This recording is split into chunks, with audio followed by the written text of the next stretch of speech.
Hold on. So, there we go. Hey everybody, welcome back to Lunchtime, or to Weekends with Ace Silverfang. I am Ace Silverfang, and this is once more Phoenix Wright, Ace Attorney, the trilogy. We were last on episode 4 of Justice for All. Farewell, my turnabout. I believe we were still investigating. Yep, still investigating. Sorry for the brief delay. I was having some technical difficulties on my end. But it's resolved. Let's see, Detective Gumshoe said they had an investigation briefing. Oh yeah, that's right. Yeah. Oh, he's back! Hey, so you came, pal. Why the blunt greeting? Because there's nothing to be friendly or happy about. What do you mean by that? Well, things look perfect this time around. The evidence and testimony are airtight. But... we can't just roll over and die! We have to stay positive!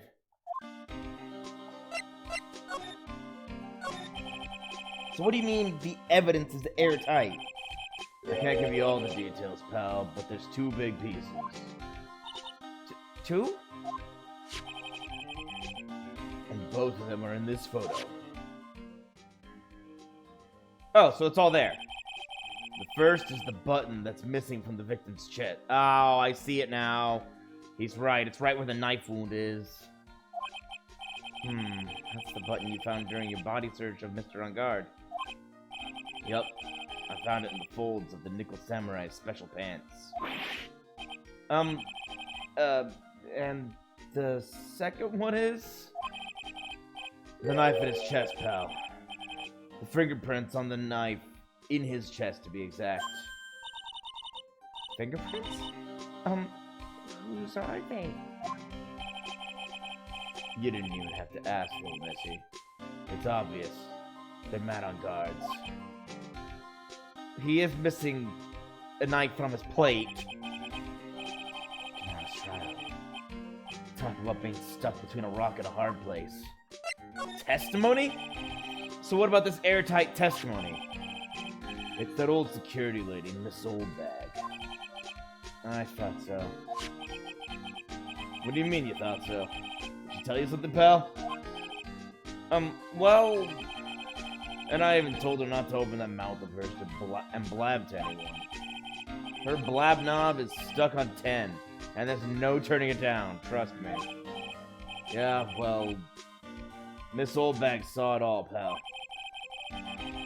She saw Mr. On Guard come out of the victim's room around the estimated time of death. No way! It's rough times, man. Pal. Ugh. Maybe pretty soon my neck's gonna be in a ringer, pal. Your neck? No! I mean my neck as a joke. But yeah, ask me about things that have to do with the case only. Alright, pal?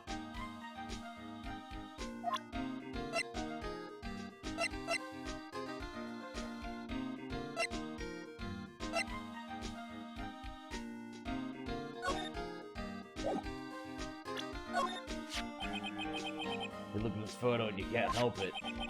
It makes you want to say, I can't believe this is a scene of a murder. Stabbed with a knife after a struggle. A clue is in this photo somewhere. I know it.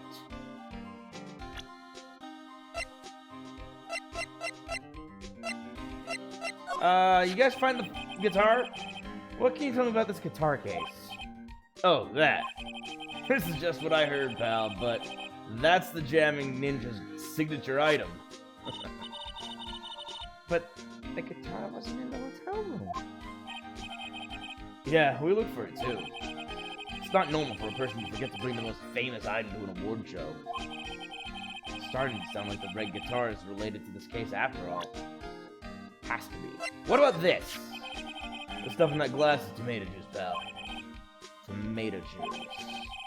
I heard the victim really loved that stuff. Favorite drink in the world. What was his favorite drink? First time I've heard that. What about this? We're pretty interested in this bit of gossip ourselves. The scandal with Mr. Corda? Why? Well, 2 years ago, a woman committed suicide. I didn't expect that when I showed this. What? Suicide? Her name was Celestine Pax. And she was Juan Corda's manager. The victim's manager? That's why he doesn't have a manager. That's not all, pal. Miss Pax was Miss Adrian Andrews' mentor. She taught Miss Andrews everything she knew about the business from square one. Her mentor? A woman who was both Miss Corda's manager, Mr. Corda's manager, and Miss Andrews' mentor. Could her suicide have something to do with this case? You want to know more about her, pal? Yeah.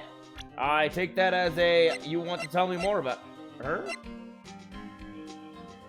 She's not on my list. How do I guess, I'll talk about her. There we go. Celestine Pax. She was the victim's manager and was also Miss Adrian Andrews' mentor. It's been 2 years since her suicide, and now those two are linked again by another death. Or maybe it's just a coincidence, but... Ah! I heard the beeping. I'm getting sick of dealing with one foolish idiot after another. Miss Von Karma! You can't seem to stop allying yourself with the enemy, can you? I don't need a traitor in my midst. You don't mean... I do. Scruffy, you have 30 minutes to get out of here. You are no longer needed. Goodbye. That's... Wait! Please wait, sir! If I don't get this much pay, I'll start... Quiet. If it weren't for traitors like you, I would have won. Is that what you want to say? Who? I think I know who this is. Voice. Edgeworth! It's been a long time. Right? This person. This is Mr. Edgeworth? What am I going to do with you? Still blaming others when things go wrong. You haven't changed a bit, Francisca.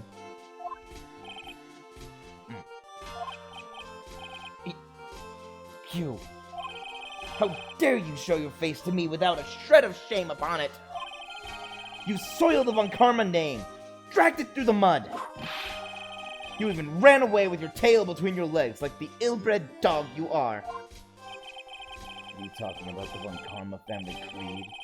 To be perfect in every way. Then let's hear it, Francisca. How are things going? I hear you're having a rough time maintaining perfection in this country. You seem to be getting crushed under the weight of it all. That's why I came back. Keep your assumptions to yourself. I haven't given in yet. I won't lose. This case is mine. I'll never hand it over to you. Never! Mr. Phoenix Wright, I will see you tomorrow in court. It will be a clinical lesson on the meaning of total victory. Still the same wild mare she always was.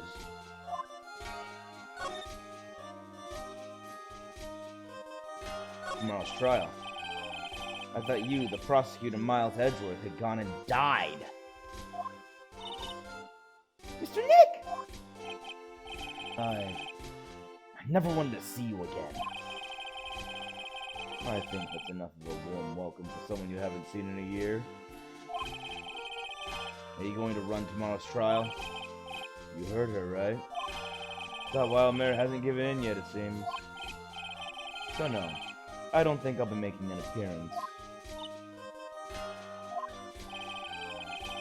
Your hatred for me is quite unhealthy, not to mention one-sided. But I will say one thing. You can't win on your own at the trial tomorrow. Well, duh. What's that supposed to mean? I have something definitive that you lack. Working together is the definition of teamwork. It's the power to find the truth. The truth? In order to understand this case, you have to understand a certain truth. Well, if you ever feel the need for my assistance, it is available to you. I'm not in charge of this case, so I can be a bit more generous with information. Just what is going on inside his head? Proof of Von Karma blood. A lot of things may have happened. However, Manfred Von Karma was still my mentor. And a perfect win record is proof of a Von Karma. 1 year ago. You could not establish guilt in a few cases. Are those losses the reason you suddenly disappeared from the prosecutor's office? Did you leave because you had lost your perfect win record?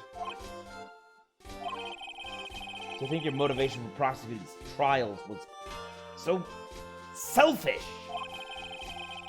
It would have been better for everyone if you never came back, If you never came back from the dead, Edgeworth. I see. Then let me ask you something. Why do you stand in the courtroom? What is your reason?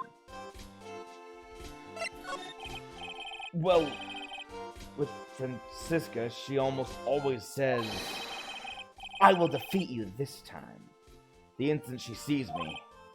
But the courtroom is not a personal battlefield for prosecutors and lawyers. I stand in the courtroom to defend my client. To save their lives. To save your client, you say? Those who think only of their own ego-driven goals. Those kind of prosecutors are reprehensible to me. Even if you're a prodigy. Or someone like you, Edgeworth. It looks like there is still a lot you have yet to learn. A lot I have yet to learn? Me? Well, that's enough for now. The time when you will see... Wait. The time when you will see is coming soon enough. I think I know what he's referring to. Because... There's one thing that always bugged me, even when I watched the anime, and it was a whole... Okay, why is it his client... that Phoenix's clients are always innocent? What happens if he's defending somebody who's actually guilty?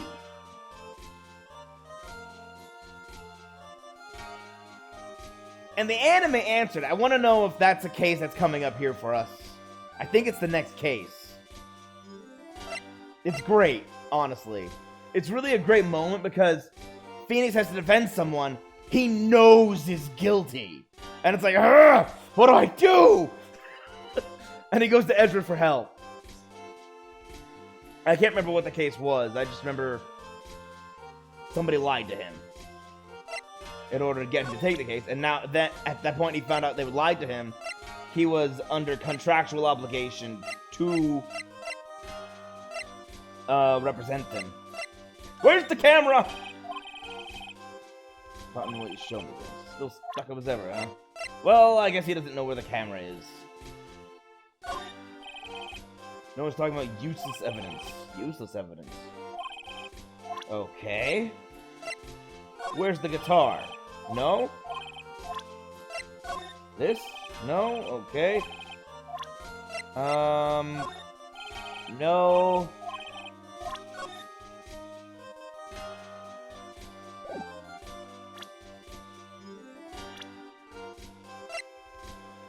Haha! Wait.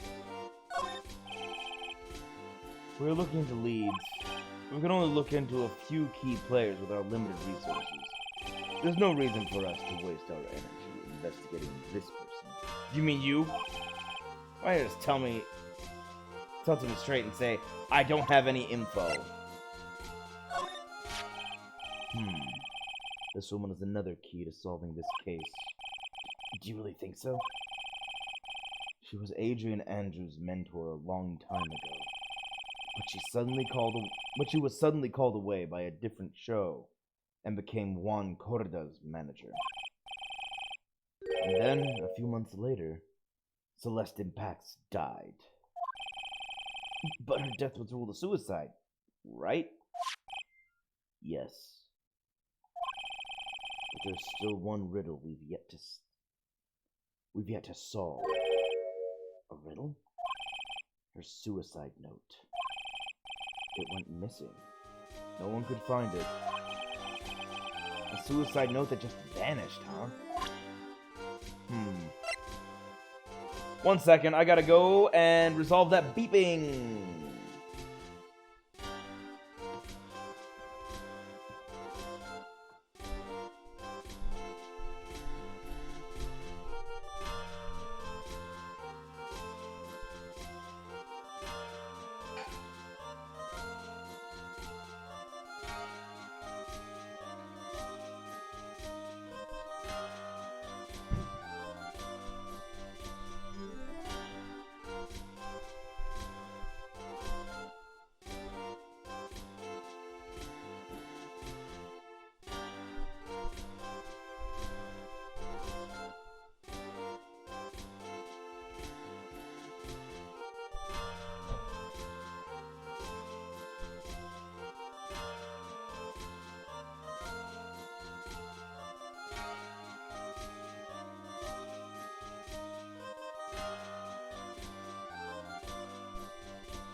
Sorry, everybody.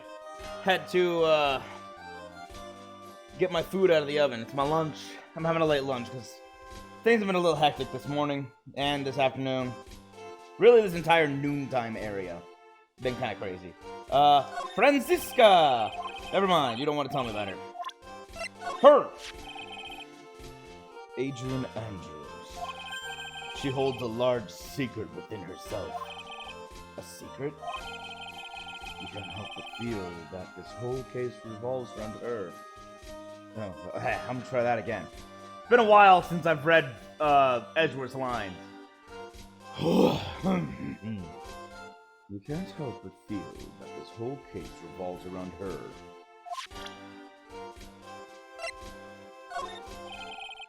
Come on, she's the lead witness right now. Just tell me about her. Fine, my client. While I was abroad, these deplorable types of actors became popular, I take it. Well, refreshing like a spring breeze is his motto. Refreshing? And what's so refreshing about a spring breeze? Sounds like the pollen is not treating him well this year. I can relate, Edgeworth. I can relate. I wish I didn't have pollen allergies so I could enjoy the smell of flowers in spring. I cannot. Sneezing and watery eyes. How about the victim? There's an interesting rumor about this man. You mean the one about Miss Andrews getting close to him? But that's pretty common tabloid fare, isn't it? I don't take things at face value when there's more to be found. What more? Never mind. No? Okay. How about him? Is he gonna be okay? You aren't gonna tell me. Okay. Pearl! Oh, I know what I gotta do.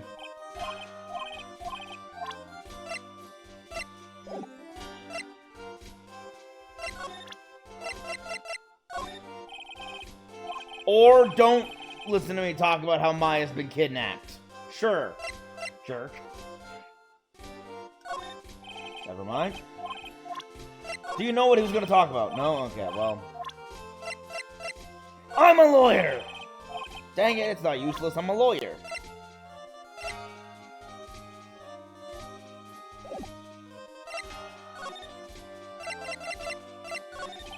Missing suicide note. Miss Impact's death was certainly a suicide. Okay, I just realized her name is a pun of one of two things, possibly. Either it's an impasse, impacts, or it's impacts. It's an impact, as in she fell, or was hit with a blunt object. Impact. Impacts, get it? Yeah. Miss Impact's death was most certainly a suicide. Of that, there was no mistake. However, we could not find her suicide note. That's when the police began to suspect that someone had hidden it.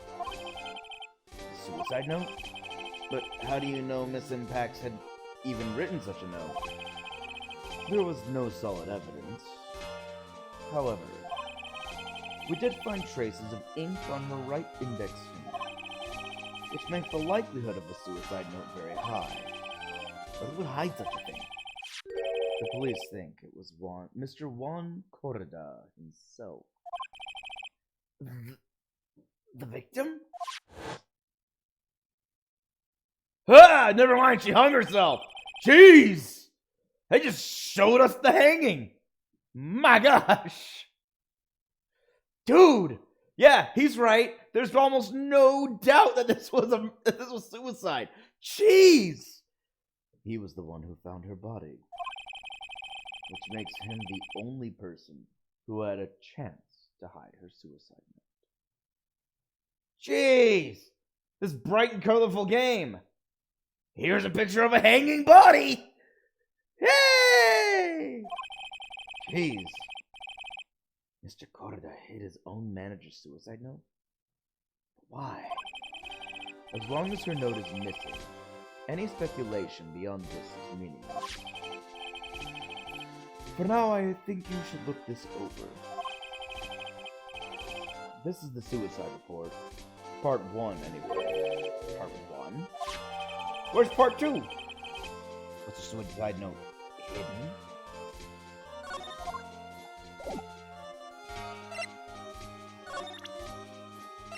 Hold up, I can't read that. Hold on, maybe if I... Nope, I can't read it. Okay, fine, I'll present it. I don't like to look through reports. I like suicide reports even less. Worst of all are the reports that have multiple parts like that one. That has 2. 2 parts? What you just handed me is the first part of the report. Here is the second part. The second part of the report is about an attempted suicide. The attempter's name, it's Adrian Andrews! Miss Andrews? What did she do? She tried to kill yourself. She tried to kill herself, 8-year-old little girl. Jeez, why am I telling Pearl this? She doesn't seem like the kind of person to try to kill herself. You think she's a strong career woman? That's just what she wants you to think. Adrian Andrews. She has a certain secret she's always trying to hide. A secret? Her dependent nature. That's what she's really like on the inside. Miss Andrews, dependent? Talk about the exact opposite of what the woman... Talk about the exact opposite of what that woman is.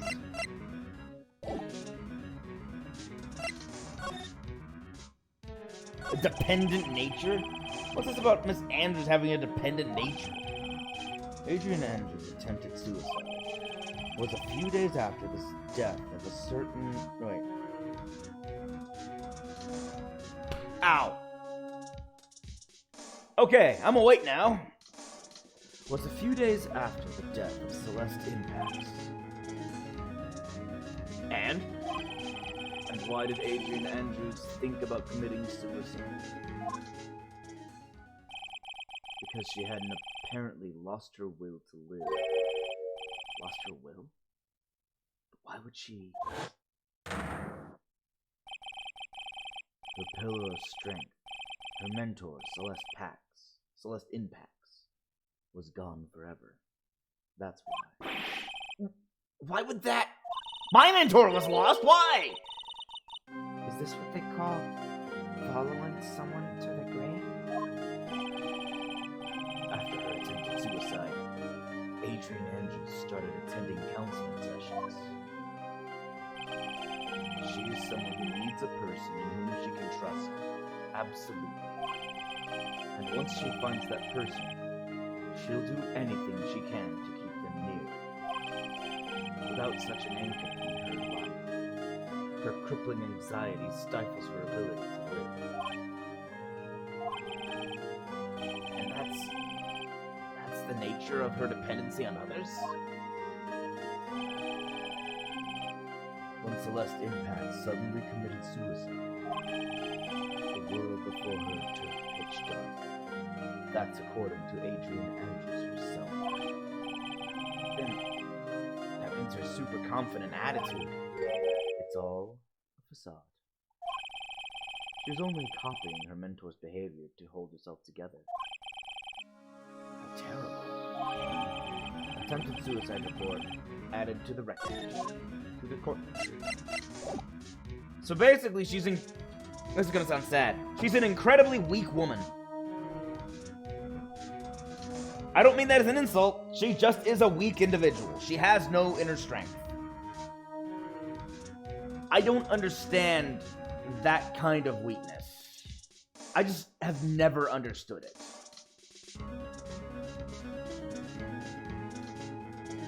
I don't get it. I'm constantly having to do things on my own all the time. Struggling to stay alive, to keep my rent paid, to make money so I don't have to worry about it. I'm always hustling. Just every month, can I make rent? All that. It's not something that's a big deal. It just is. I do not understand people who are incredibly successful and incredibly dependent on other people to keep them grounded. I don't understand that kind of weakness of, if I don't have this person, I will kill myself. What the heck is wrong with these people? I really don't get it. And all the people out there, you've seen all the comments about the counseling sessions, like BetterHelp and all that. I just look at it all and go, why? Why do you need help? Because you're anxious. I get anxious. You know what I do? I go, oh man, this makes me so anxious. I feel so much anxiety. You know what I'm gonna do? Not be anxious. Just gotta calm down.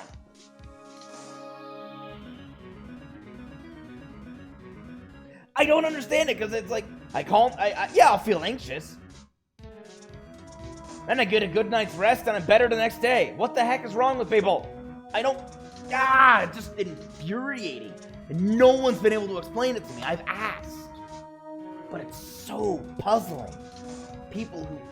And if you're like this, I feel for you, but I also don't understand you.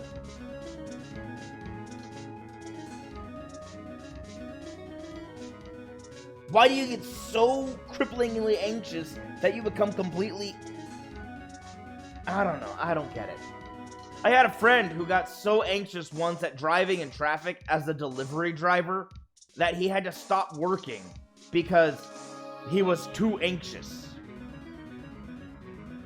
You're a delivery driver. You should probably not be doing that job. if you get that anxious at driving. I don't understand it. I don't understand that kind of, well, weakness. I'm sorry. It really is a weakness. If you're weak, get stronger. Will yourself to be stronger. Make it so.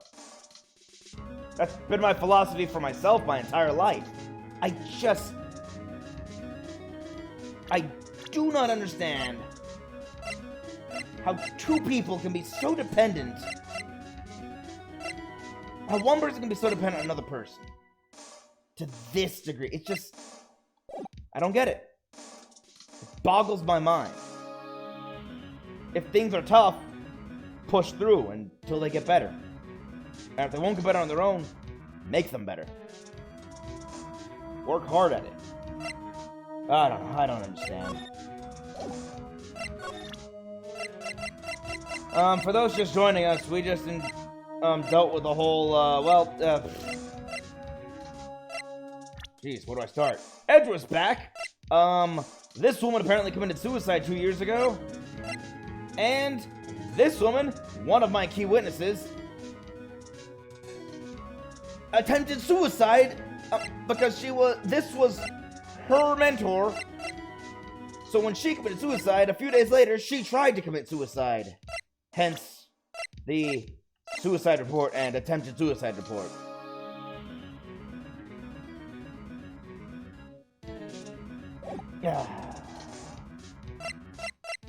Okay, let's go interrogate. Where you at?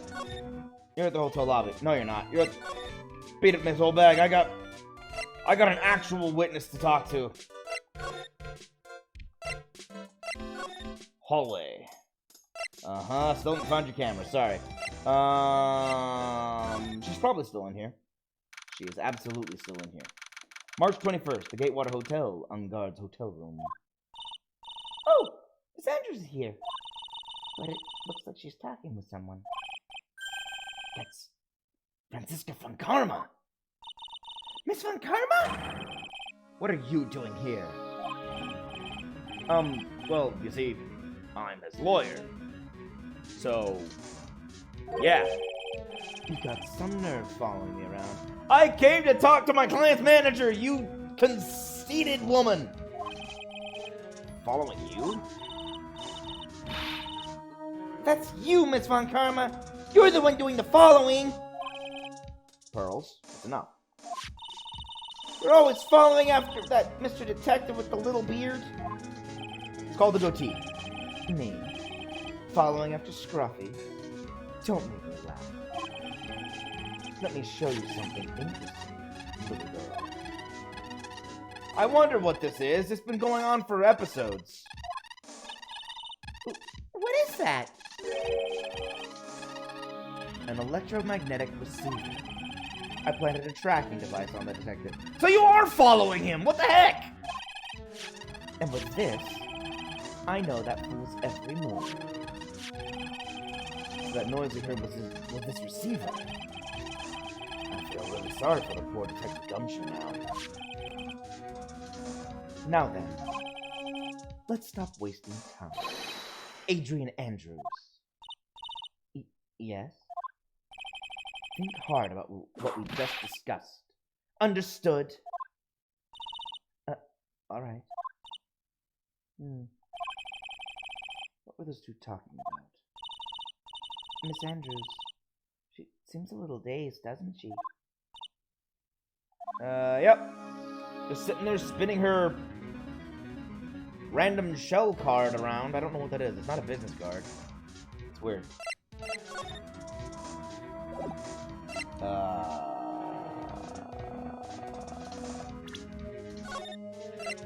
Alright, why not? Why not do this? Haha, take that! Magatama! My gosh, the secrets this woman has. And unlike Oldbag, who I unlocked all 4 with 1 autograph from her favorite actor,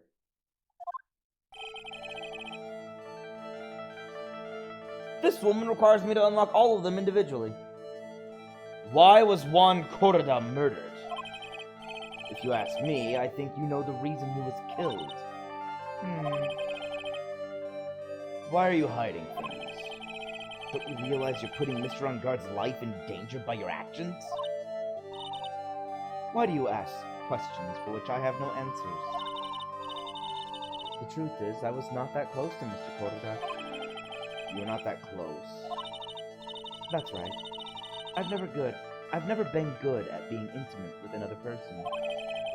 You're not good at being intimate with another person? Somehow I highly doubt that.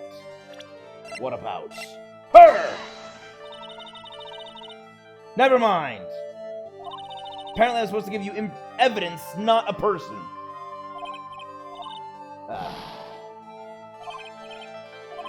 Okay. Fine.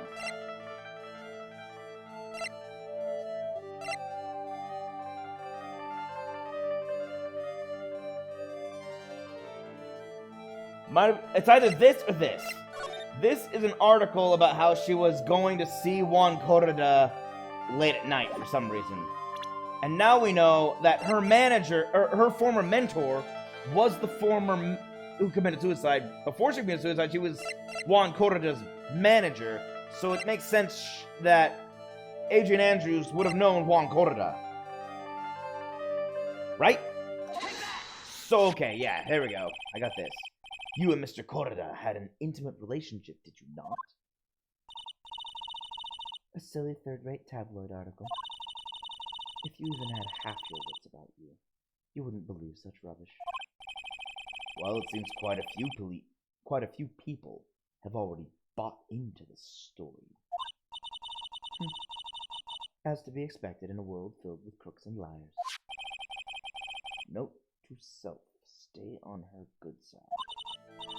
In any case, I despise interpersonal relationships like that. I see. However, what if there was a need for you to get close to someone? Me. Need to get close to Mr. Koreda. As if there was ever such a need. Didn't you get close to Mr. Koreda for this person's sake? Ah, person. Here we go. This is what I need. Ha-ha! Celeste Impacts, your mentor. How do you know about Celeste? Miss Impacts. She committed suicide, didn't she? But it looks like no one knows why. Got her sweating now. Right before her death, she was Juan Koreda's manager. So I believe you got close to Mr. Koreda, so you could find out more about her suicide. You have a great imagination. You may have a future yet as a slimy muckraker for a putrid third-rate tabloid. Well, looks like I'm on her bad side now. Miss Andrews? There was no mystery surrounding her death. None. It would be pointless for me to force myself into a relationship for nothing. Is that really true? Was there really no mystery at all? I don't believe you were completely at ease with the way her suicide was resolved.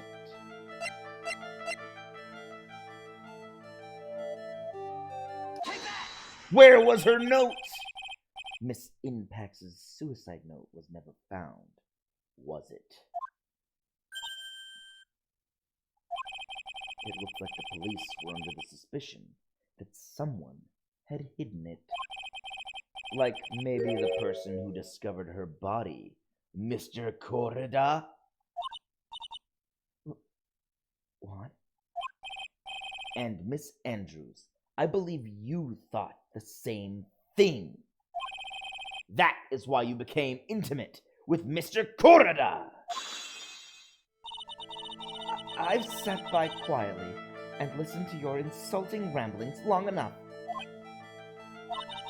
It's true that Celeste was my mentor. However, allow me to say this again.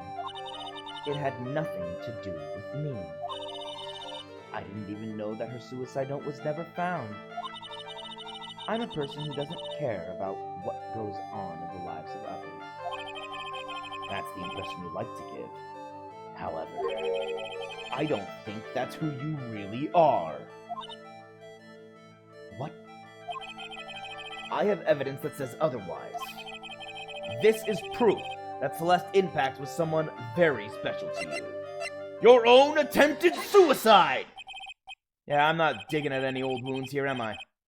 Miss Andrews, you nearly went through with it too, didn't you? Went through with what? Ending your life.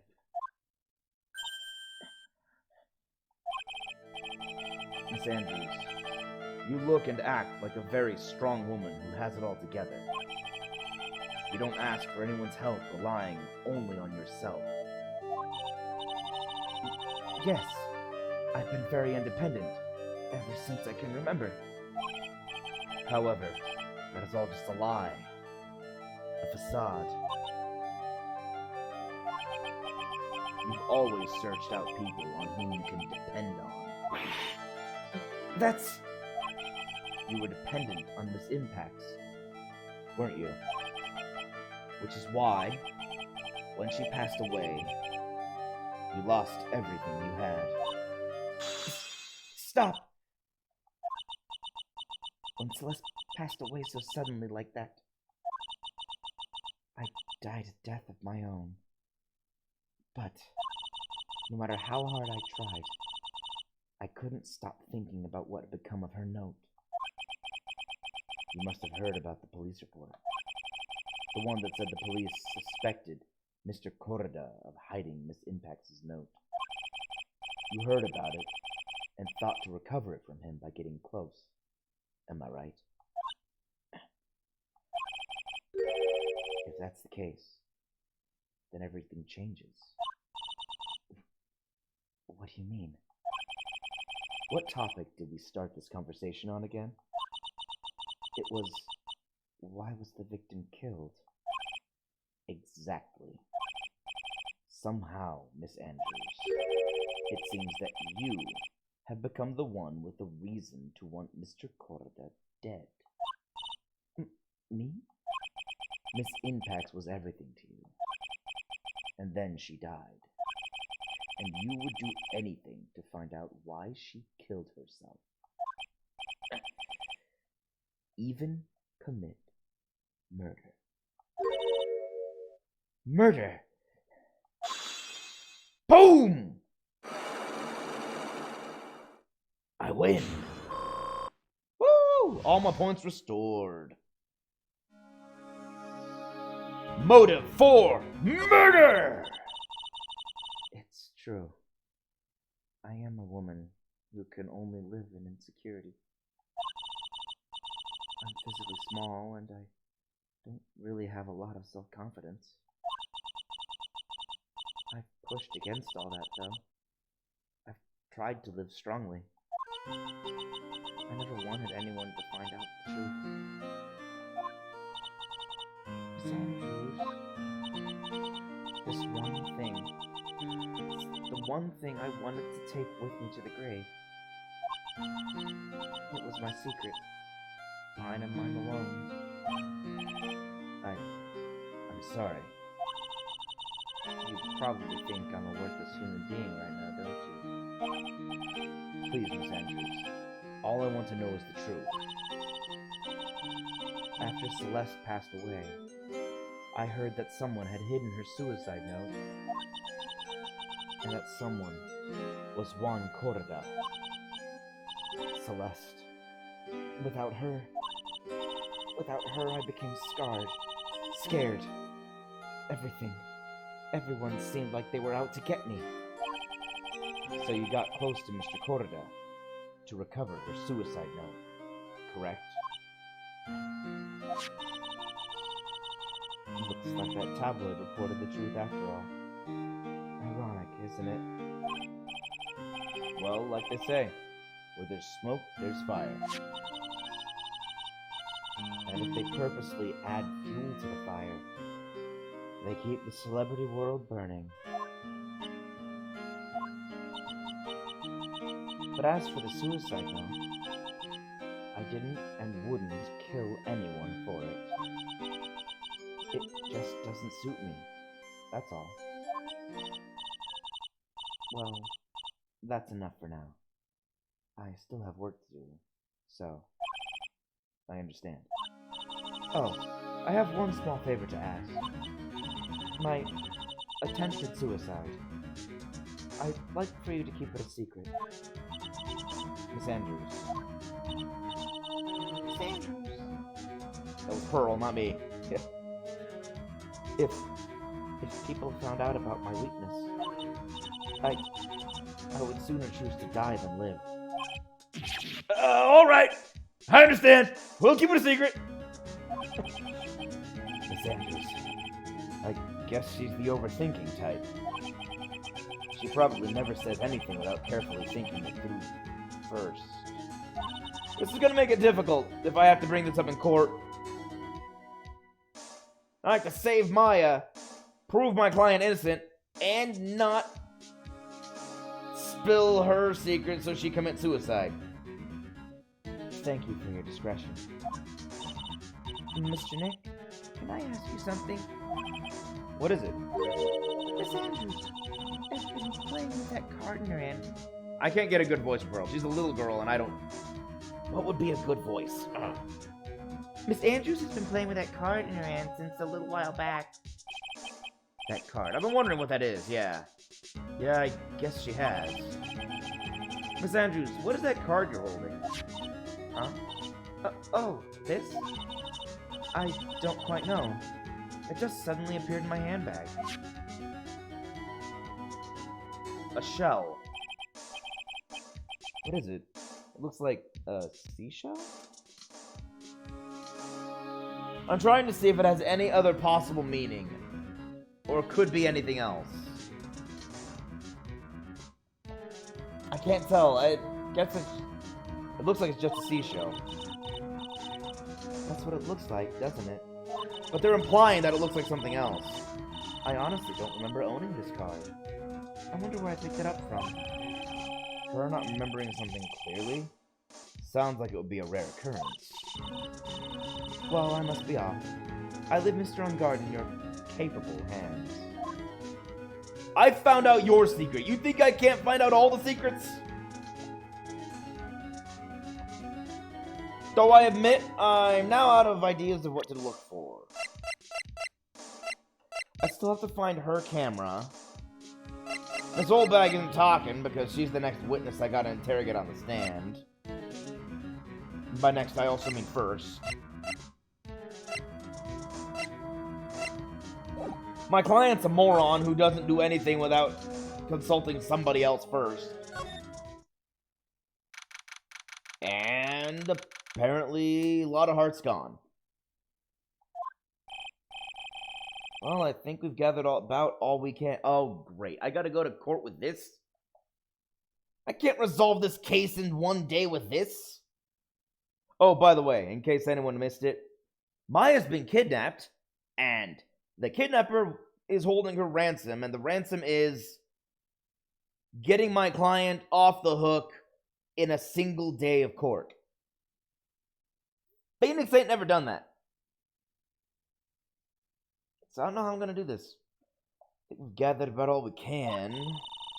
What about Mystic Maya? Is she alright? Oh, Pearls. She looks so worn out by all this. She hasn't slept at all and has been walking all over the place with me today. What's wrong, Mr. Nick? Let's go back to the office for a little while. You're really tired, right? Oh no! Oh no! I'm okay, really! I'm fine, I really am. Aw, Bill Pearls, don't lie. You don't look fine to me.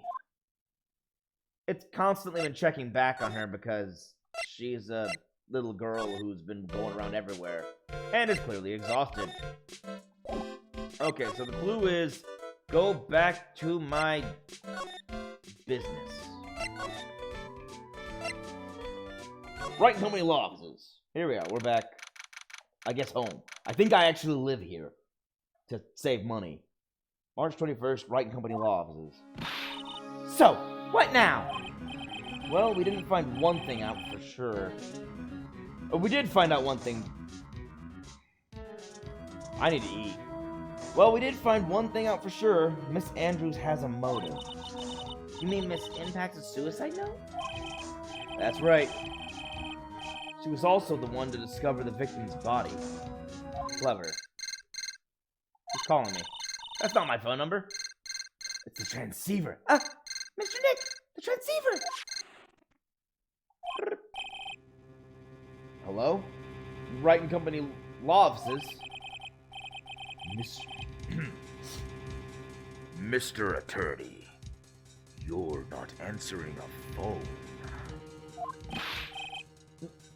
Maya! Where's Maya? As I promised, I have not gone within a few feet of her this whole time.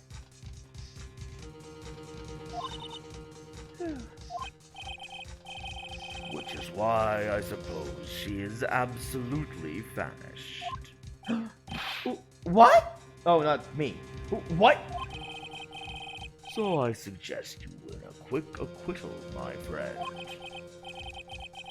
At any cost, wouldn't you agree? Wait! Maya! Let me hear her! Very well. Ask my... Maya! Is that you? Sis. Ask my sis.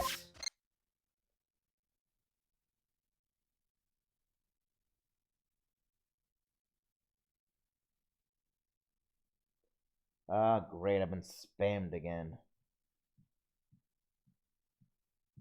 I just checked my chat. I've just been spammed by one of those, offers to protect my channel. You know, protection will get you fake viewers and follow. It's all fake. These offers, these promotions, they're not real viewers. So they don't matter. If anyone views my channel, I want them to be real. I want real people. Real conversations. I'm all about being real. I'm not fake. What you see is what you get. And what you see right now is me playing a game. And me telling my honest opinions about what I think about things. That's it. Unlike all those others out there, I'm always authentic. Maya! Maya! Damn it, you cut me off. Mystic Maya said, ask my sis, didn't she? Sis? What does she mean by that? You know what she means, you moron! Contact her sister! Come on, Phoenix. Okay, come on, Phoenix. You're a hopeless one. Sorry? Ah! Yep. And Pearl's contacted her sister. Or contacted Maya's sister. Mia! I have a message from Maya, so come. Ask me anything you want about her. So come, ask me anything you want about her. I've got to be more serious with her, because she knows this is serious. Maya's situation. How's Maya? She's safe. For now. That kidnapper is one to keep his word, it seems. I'm glad to hear she's safe. But Mia, how did you know? As soon as she was locked up, Maya called for me. I read the note she left. Then I gathered as much information about her surroundings as I could. I didn't know you could use spirit channeling like that. Pretty smart of her. When you have a spirit that's close to you? Yeah, definitely. The kidnapper. The kidnapper. What's he like? I don't know. Apparently, Maya went to answer a phone call at the hotel and was drugged there. And? She didn't see the face of her attacker.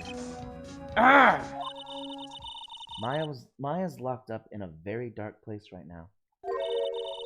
I'll tell you everything I heard when I was with her. When you were with her? Date. Huh? Time. Huh? Location. Huh?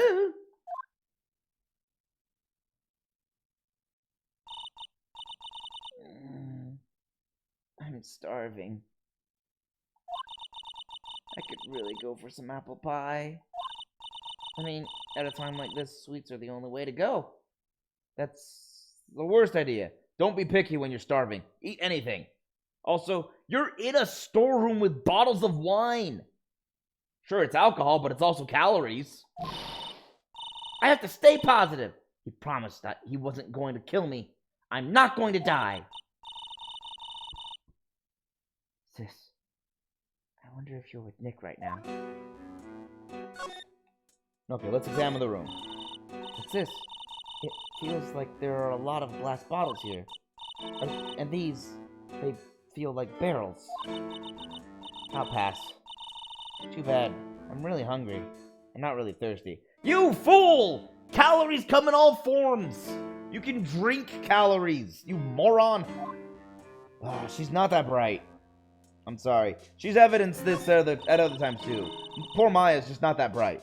Pearls is a little sharper than Maya. Poor Maya. There's all sorts of things piled up here. But it's too dark to see. A door! Drat, it's locked. But this door's locked seems easy enough to open. On TV, the hero always uses a plastic card or a stiff piece of cardboard. Then, click. They magically open the door. I wonder if there's a card like that around here I could use. There is, apparently.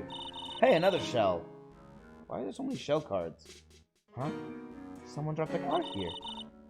It kinda looks like a business card, but there's no name on it.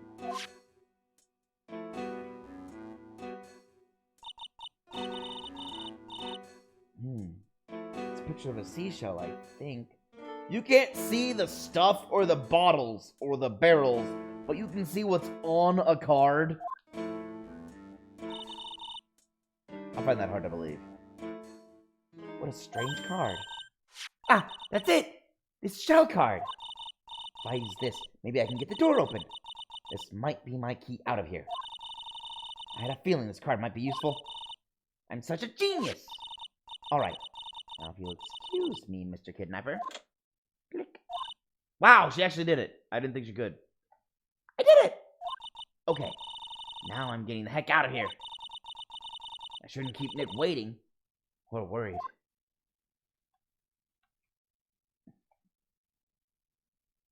To be continued.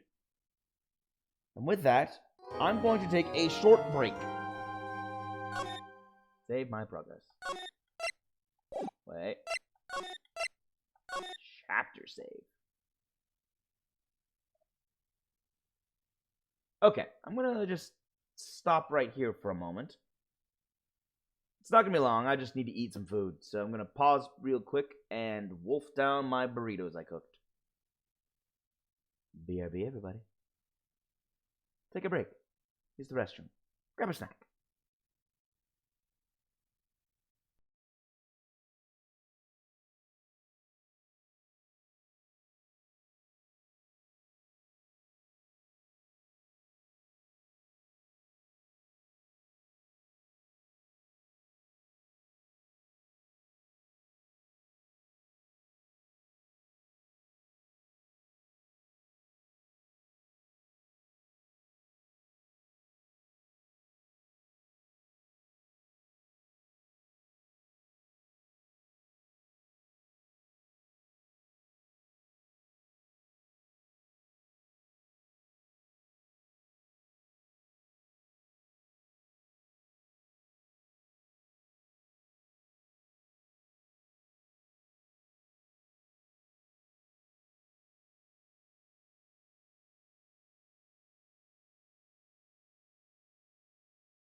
I tell you, ladies and gents, feels better having a full stomach than an empty one. All right, welcome back, everyone. Wolf that down quick as I could. Time to continue.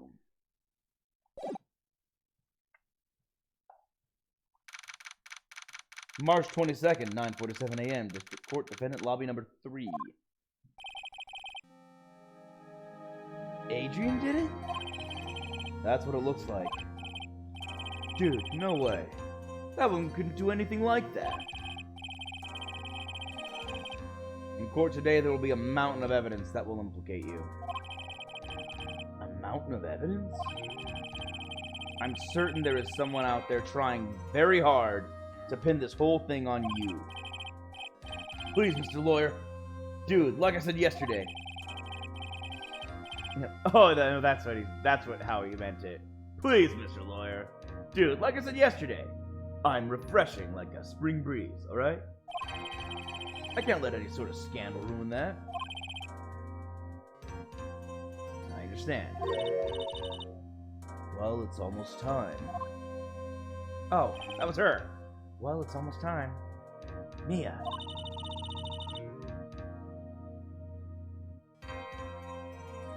We must get a complete acquittal today. I know. But I can't focus on Maya's situation right now. Or Pearl's either. No matter what, I have to focus on winning this case by the end of the day. Indeed. Well, let's get going. Why are you calling us now? It's him. This is Wright. Good morning. This is it, Mr. Attorney. The day of the trial. Maya. She's unharmed, right? Well, when I checked on her earlier this morning, she seemed a bit, how shall we say, tired. Don't worry, people don't die that easily. Besides, what you really should be concentrating on is winning today's trial.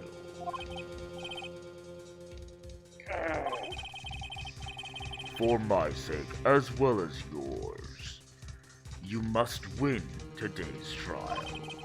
Which is why I sent you a little present this morning. Present? What in the world would you want to give me? You'll figure it out once the trial starts. And even if you don't like my gift, I expect you to graciously accept it and win the day's contest, if you please. Wait! You could never sent me a present? Mr. Lawyer dude, who was that? No one. It has nothing to do with you, so forget you heard anything. Dude, did your nose just get longer? What, you call me a liar? I mean, it has everything to do with you, but yeah, still. The kidnapping doesn't. Even though it does. Shut up. March 22nd, 10 a.m. District Court, courtroom number 3.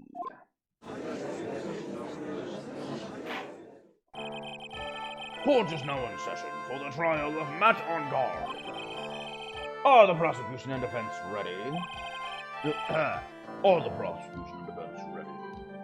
I don't know what voice I did there, but that wasn't the right voice.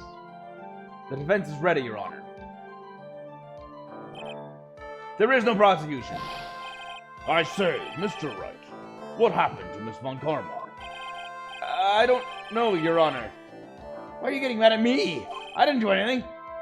Your Honor! Please be quiet, bailiff. Court is in session. If you must tell me something, please keep it brief. Now then, what is it? Prosecutor Von Karma has... This morning, Miss Von Karma was shot by an unknown gunman. What? Shut! What? Somehow, I think this is the present that man was talking about. His present? Miss Von Karma is one of the top prosecutors in the country at the moment. If she were to disappear, it would be to your advantage. To your advantage. This is totally insane! Miss Von Karma, is she alright? I don't have that answer. She's alive. Yep. Oh, wait, here we go. She's alive and in stable condition. That's good. Whew. You're... I thought he'd show up. Your Honor, due to the circumstances, Miss Francisca Von Karma cannot appear in court today. I, Miles Edgeworth, will be taking her place. The prosecution is ready. Naturally. Ah! Yeah! Naturally.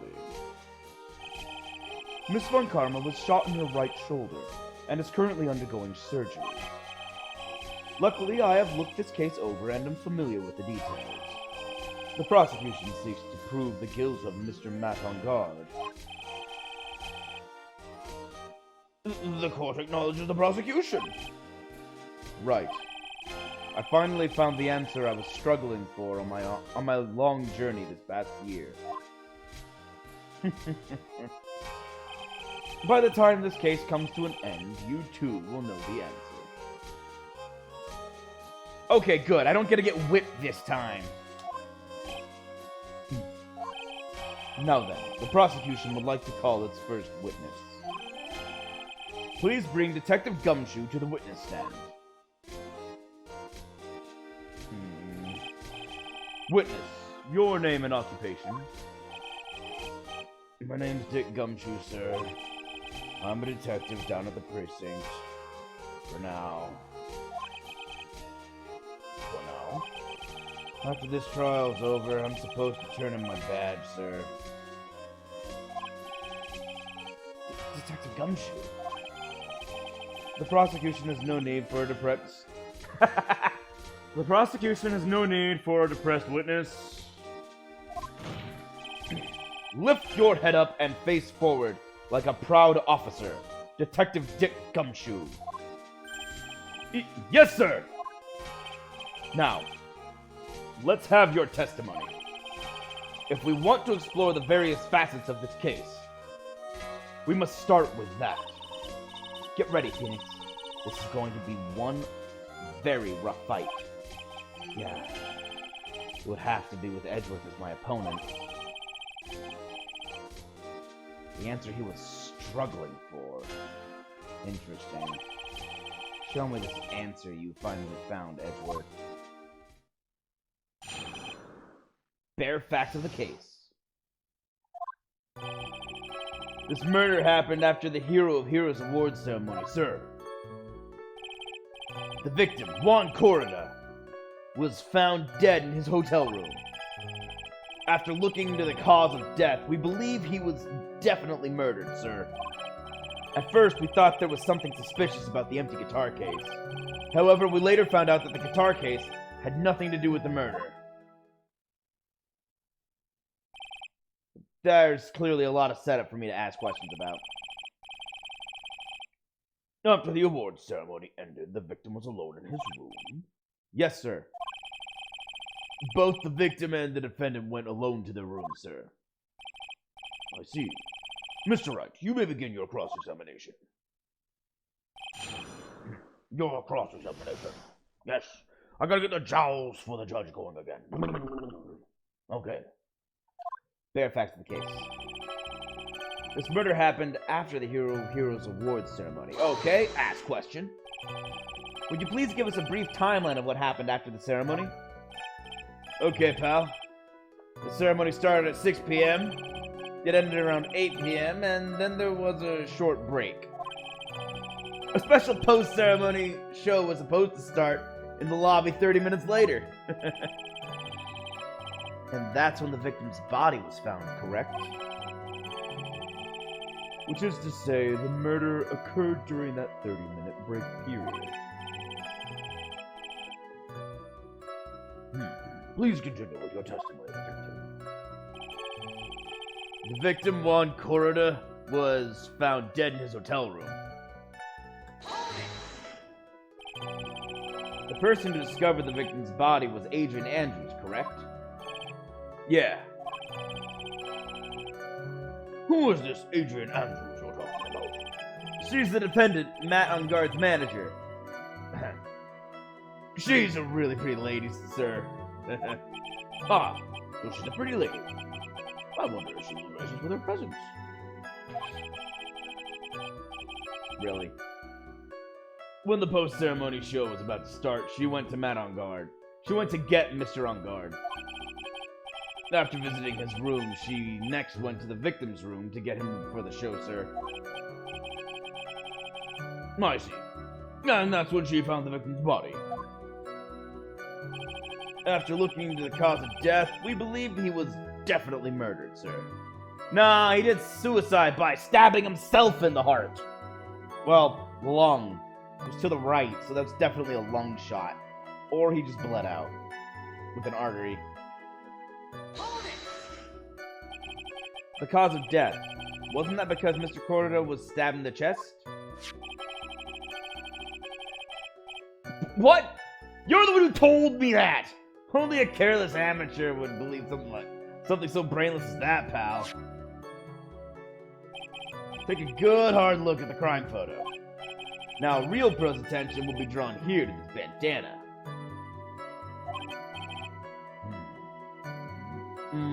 Banana. This is our judge. Banana.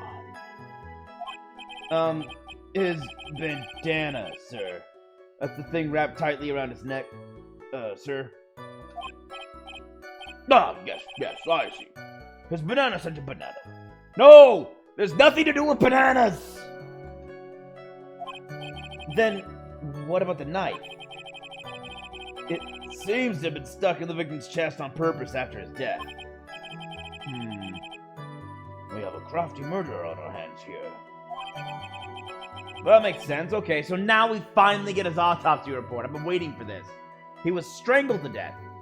In relation to his former manager's suicide, hanging. And then stabbed with a knife that had Ungard's fingerprints on it to frame Ungard for the murder. Autopsy report added to the court record. It really does look like his manager did it. At first, we thought there was something suspicious about the empty guitar case. Wasn't there? And why do you think that? Because it was empty, pal. The Gem Ninja doesn't go anywhere without his bright red guitar. And we couldn't find it anywhere at the scene of the crime. Sorry, I went more dude bro with him. That's not his voice. And we couldn't find it anywhere at the scene of the crime. Oh, then how about this theory? A fan really wanted the guitar and did the crime to get it. How's that?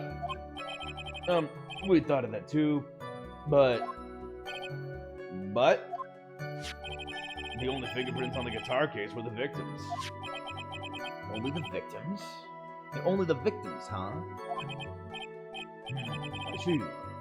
Nah, so much for my theory then. I'll just be a judge then. That's all I'm good for. Empty. There's some water, but only on top of the lid. Bears Corrida's fingerprints. However, we later found out that the guitar case had nothing to do with the murder. And last question. What convinced you it had nothing to do with the case? The guitar wasn't at the Gatewater Hotel that night. Well, then where was it? The bright red guitar was eventually found at the TV studio. The victim, Juan Corrida, had apparently only taken the case with him, sir. So you mean he forgot to put the guitar inside the case? Yes, sir. Even when he went on stage for the ceremony, he didn't have his guitar. So the guitar case was empty even before he got to the hotel. Yeah, that's right. So it really had nothing to do with the case after all. I believe that is enough. First, the victim was choked to death with his bandana. Then, after the victim was dead, the killer deliberately stabbed him with a knife. Which brings me to my next point. Why then did the police arrest Matt on guard? Because there was reason enough to suspect him. Here it comes. Looks like Edgeworth's back in full swing. Very well, Detective Gumshoe. Please testify about this matter. Yes, sir. He doesn't want to because he knows Maya is still kidnapped. Matt and Guard and Juan Corrida were huge rivals with each other. They each thought the other guy was in his way. That's motive enough in my book. As for evidence, there's the Jammin' Ninja's button. It was ripped off of the ninja costume and found in Mr. Ungard's hakama. The defendant's fingerprints were also all over the knife. The defendant bought the knife for the... No, he didn't! That knife wasn't bought. That knife was taken from the plate.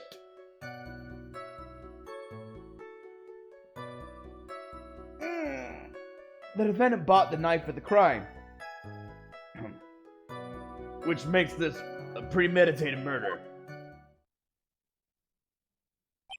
Sorry, I just saw that he said he bought it. I'm like, what evidence do you have that he bought the knife? So the defendant's fingerprints were found on the knife used in the stabbing. It was sort of sticky on the handle, so the fingerprints came out pretty clearly, sir. There's the victim's blood and the Ungard's fingerprints in the grip. Gatewater is engraved. Yeah, he didn't buy the knife. And there's his button. That was found in the defendant's clothes, was it? And this button also covered in blood? Yes. And we know that the blood on it is the victim's blood, sir. What? Jammin' Ninja's button added to the court record. The big part here is the knife. Clearly it's been used to frame my defendant, my client. All of this points very clearly to the defendant, doesn't it? Yes, it most certainly does, Your Honor. Ready to give in yet, right? The way he phrased it, it certainly does seem to point to the defendant. Is he really guilty? No, he's like, he knows something and he's figured out how to really be a prosecutor. I'll find the hole in your argument somehow. You can press as hard as you like. Just hurry up with your usual pointless questions. They're not pointless! They always get me to the end somehow! Pointless questions.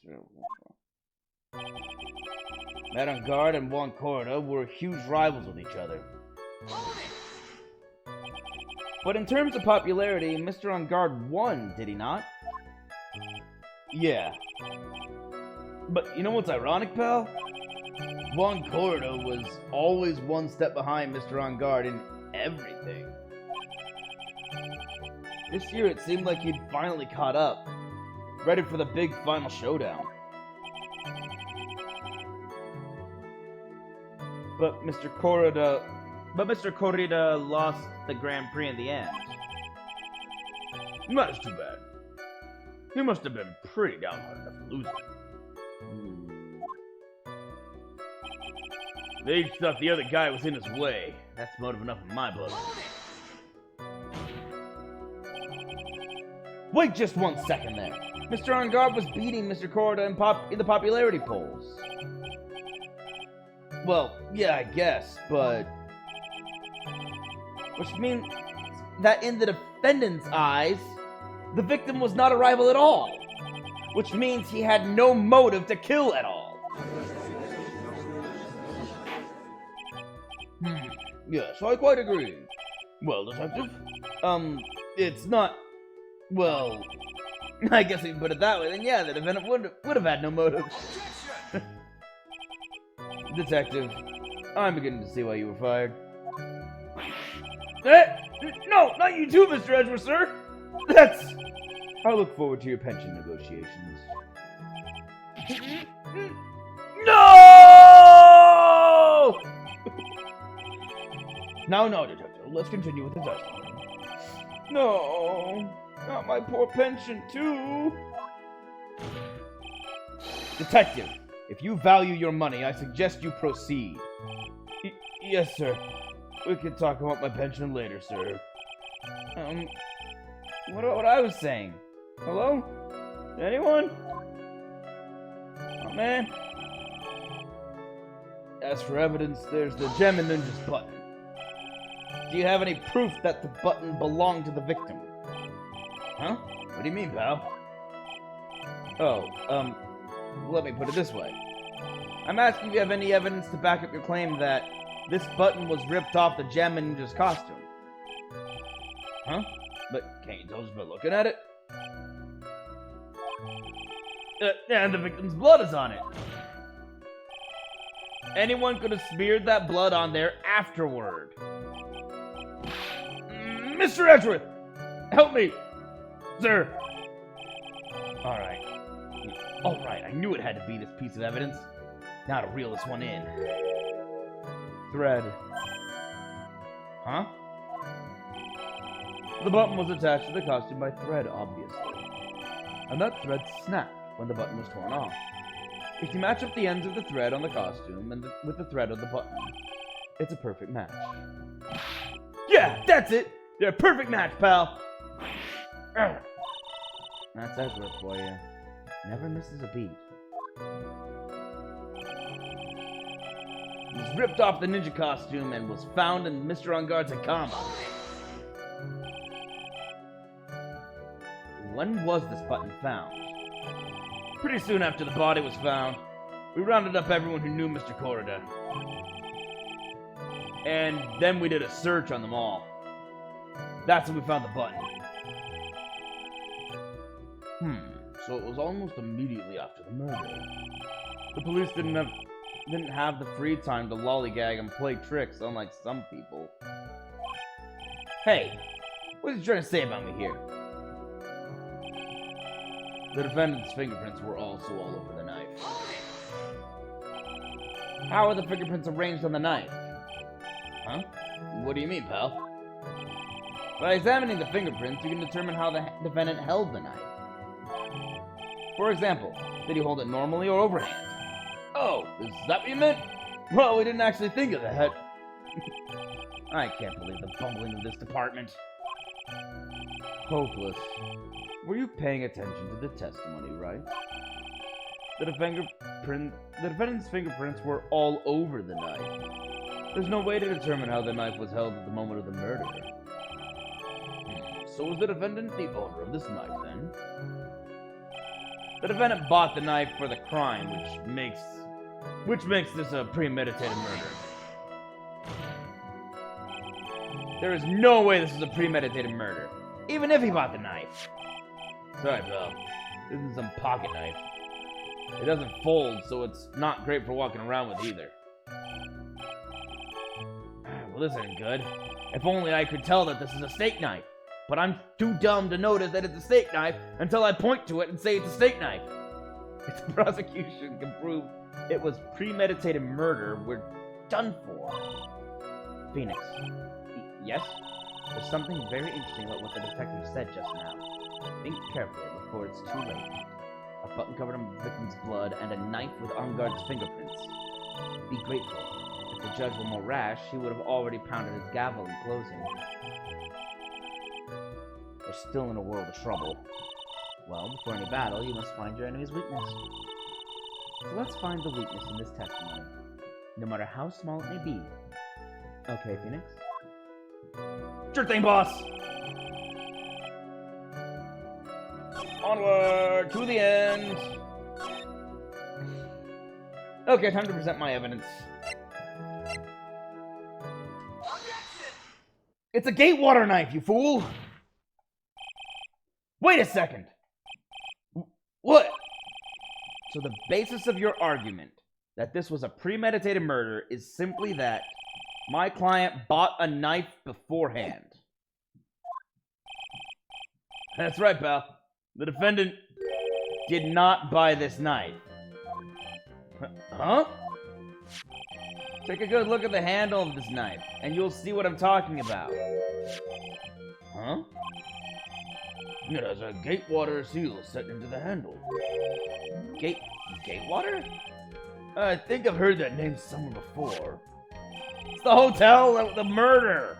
That's the name of the hotel, the Gatewater Hotel. Uh-oh. Uh-oh. The murder knife was actually property of the hotel, which means this murder was not premeditated. Yes, that is very true. This is a very big... What is it, Mr. Edgeworth? I'm sorry, but the defense is simply too careless. What?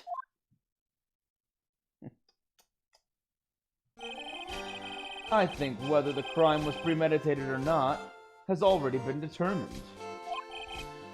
How so? I admit this knife is hotel property. There is no one currently on the police force that is dumb enough not to realize this. I didn't... Oh. I feel so sorry for this guy. Ah! He never gets a break.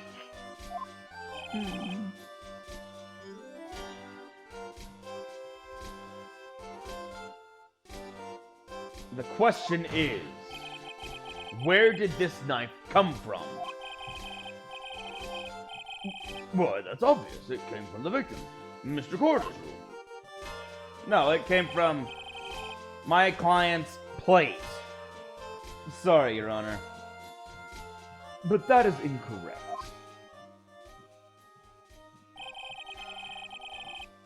The victim ate a last meal before he was murdered. With that being the case, I would like to draw the court's attention to what is on top of the table.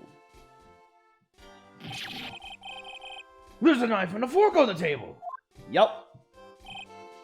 Then, where in the world did this knife come from? If it pleases the court, I would like for us to recall the room of the defendant, Mr. Matt Engard. Especially what was on top of his table. There is something missing. Perhaps it is a single knife? It is. We investigated the leftover dishes for fingerprints, and while we were investigating, we came to the conclusion that Mr. Matt Engard's knife was missing.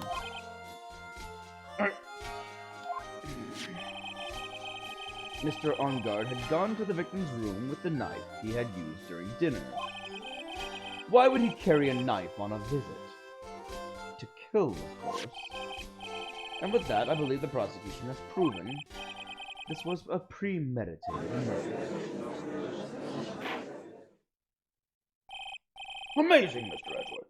Absolutely brilliant. A brilliantly clear deduction. It seems like Edgeworth had this plan from the very beginning. This must be one of those traps, and I just walked headlong into it. A murder weapon with fingerprints, and a button from the victim's costume. There is quite a sizable amount of evidence here. I can safely say that any further deliberation is a waste of your Honor's time. Although, I wouldn't mind if the defense were to present evidence not yet shown to the court. Evidence not yet shown? He means evidence that the court hasn't seen yet. In other words, new evidence. What does the defense have to say about this, Mr. Wright? Well, Phoenix. The judge is favoring the prosecution right now. If we answer with something wrong here... I know. Don't answer wrong or I lose points. That gavel of his will be ringing out the sound of our defeat. Mr. Wright, you have something important and necessary to present to this court. Actually, I do! There's one piece of evidence that catches my attention. Something that this court has yet to see. Mr. Wright, I will say this one more time. I do not feel this trial needs to continue at all. However, I am giving you one chance. And only one.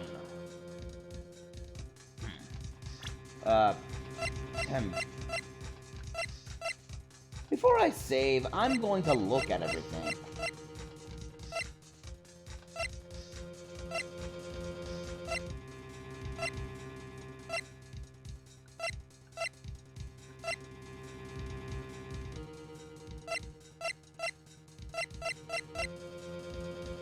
Juan Corda's murder scene.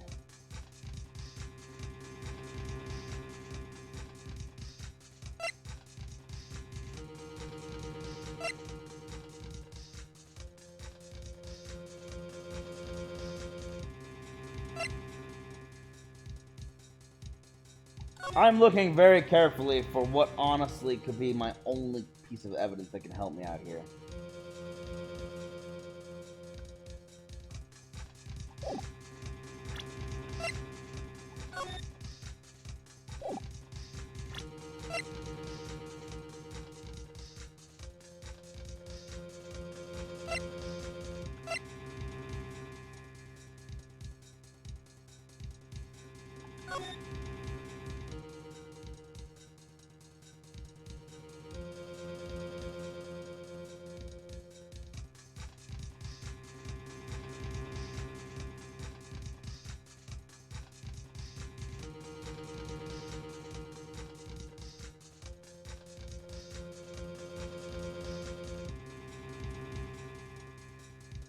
I'm still puzzled by that, well, by this. Why is there a...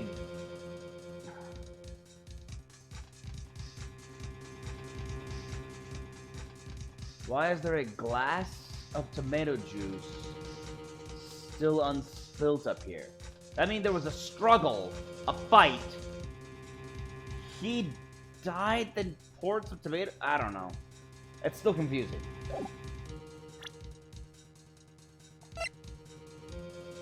We have the two of those. Strangle with a scarf and stab with a knife.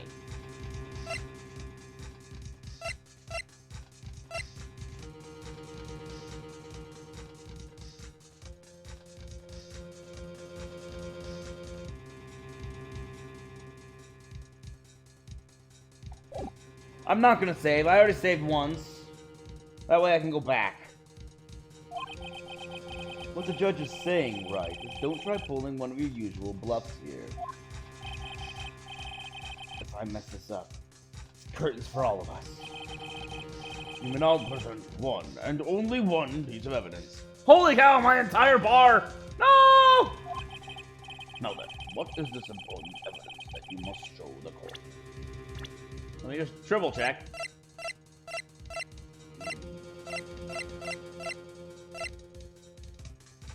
No, that has nothing to do with it. All I can think of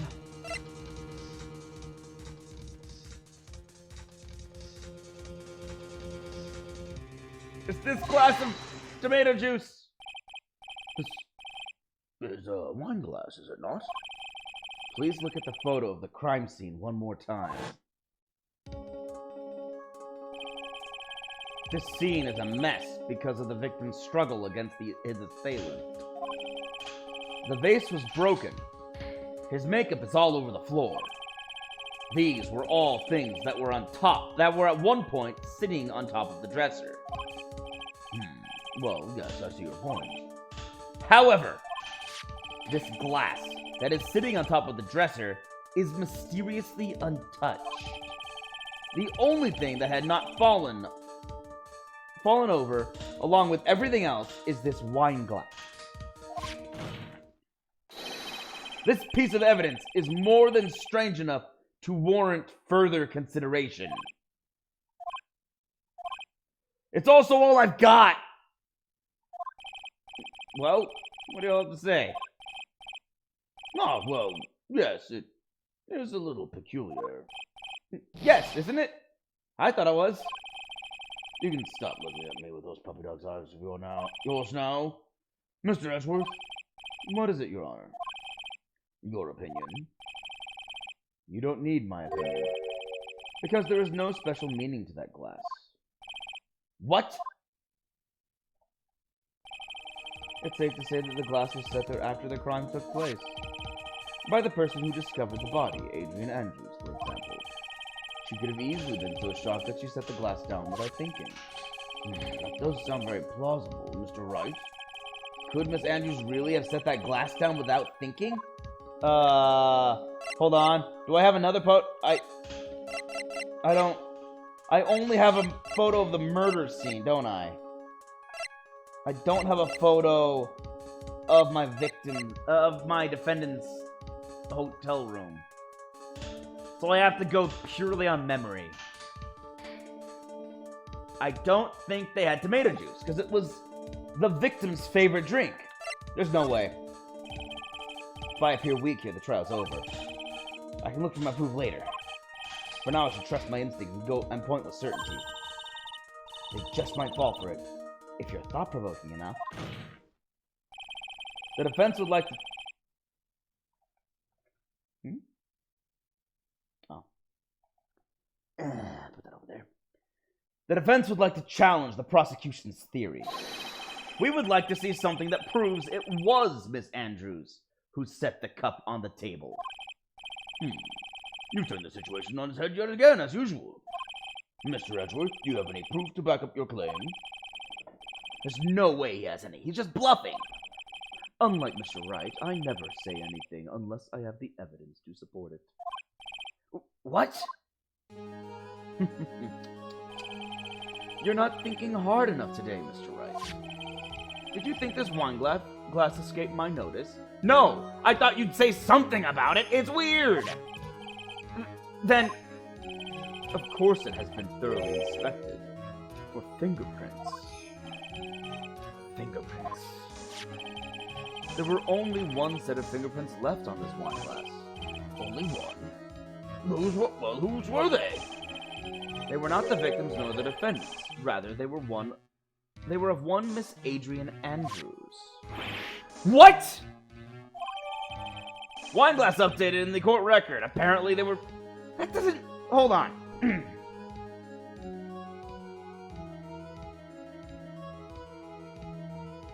She was rushing around all day.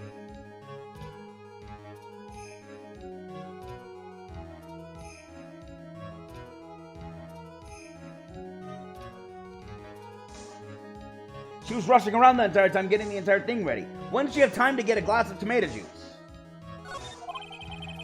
That is why I said that the person who had discovered the body had left it there. Are we done here, Mr. Wright? I can't believe I fell into another trap. Miss Andrews was probably holding the wine glass when she went to see Mr. Corrigan. But upon seeing his dead body, she was stunned and set the glass down on the dresser. What you just said makes a lot of sense. Tisk, tisk, tisk. So, actually, wait, no. Tisk, tisk, tisk. More of a... Now do you see, Wright? You can't change any part of my scenario, as it explains everything all too well. I thought long and hard this past year about what it means to be a prosecutor. And from here on out, I will show you the answer I have come to discover. Wait a second, Mr. Edgeworth. I think the prosecution has provided enough evidence for me to enter my verdict. Unfortunately, I cannot allow you to pass judgment yet. The prosecution has yet another witness we would like the court to hear from. Another witness? Well, yeah, we already know about this witness, right? Don't act like an idiot. Yes. Bailiff, please bring in the next witness. What in the world is Mr. Edgeworth thinking?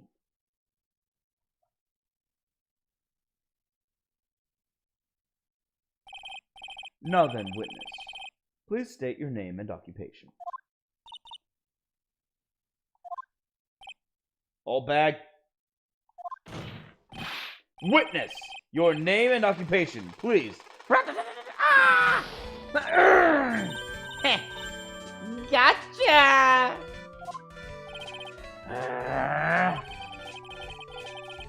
I wonder what happened to that calm composure he had earlier. Old bag has the ability to do that to anybody. Oh, Edgy boy. It's been, what, a year since we last met, hasn't it? You should be more happy to see me. I saw the report with her testimony, but who knew that under that helmet, it was the Wicked Witch of the witness stand?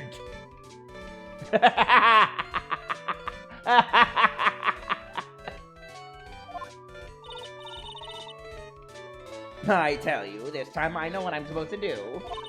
So today, I'm going to tell you anything and everything. Even things that don't have to do with that terrible crime. Please stick to the crime. Miss Witness, that terrible crime is all this court needs to know. Shush, I'm talking to my dear Edgy Wedgy right now. Don't interrupt us, Gramps. Yes, madam.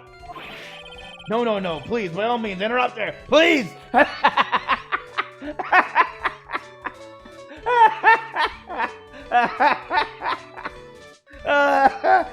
Please, save me! Anyway, witness, your testimony, please. It's true what they say, that youth are hot-headed nowadays. Not that I mind at all, Edgy. Now then, what should I start with? The witness was on security detail at the hotel of the night of the murder. Is this correct, Miss Oldbag? It was a great job being able to see my dearie Juan.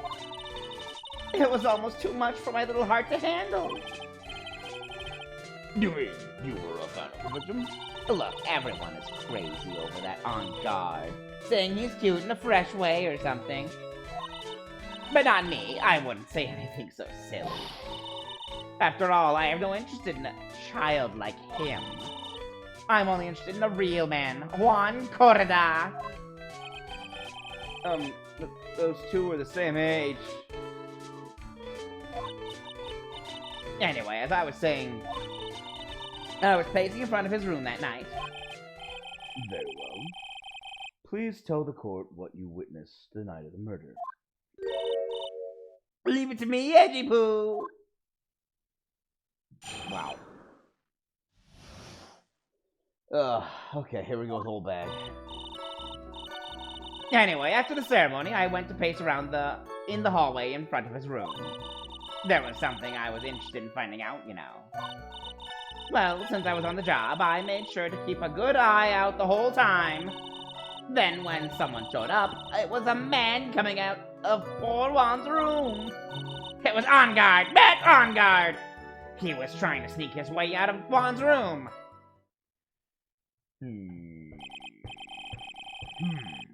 So Mr. On Guard came out from the victim's room.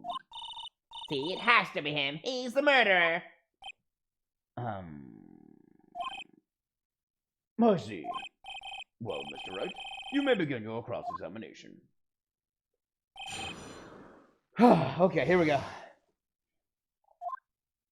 Time to tear apart her testimony. After the ceremony, I went to pace around in the hallway in front of his room. Why? Miss Oldbag, what was your post on that night? The lobby.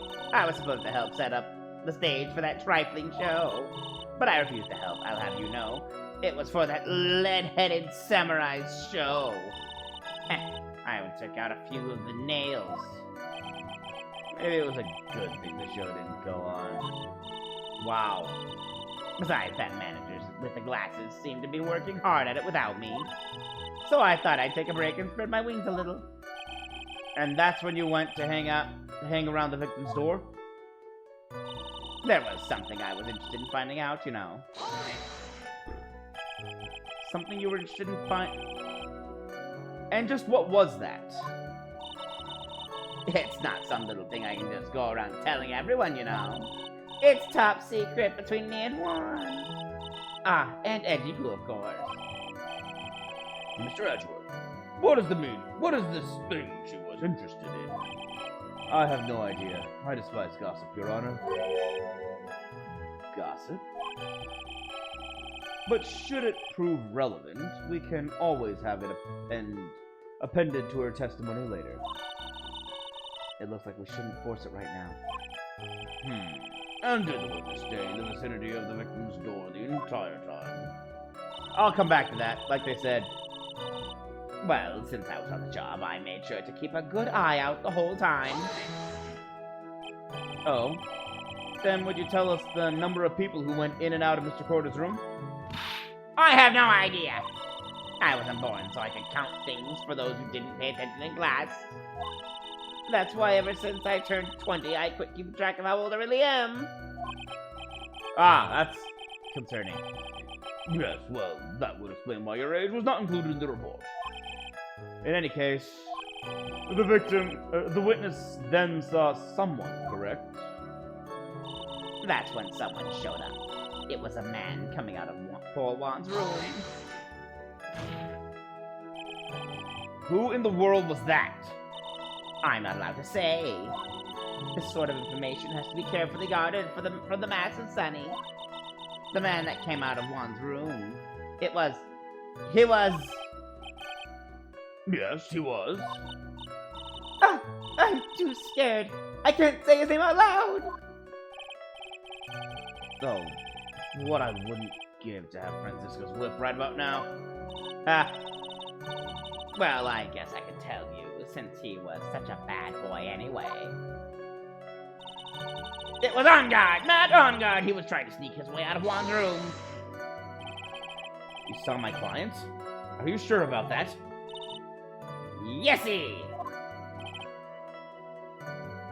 Really? Annoying brat! When I say I saw someone, I saw that person! Why do I get the sense of deja vu? Maybe to avoid a repeat of last year, I should delve into this a bit further.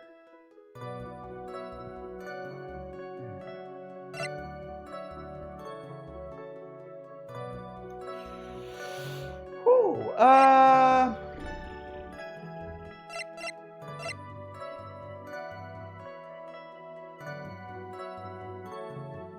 Person's face. Please tell the court about the man's face in more detail. You don't need me to tell you about his face.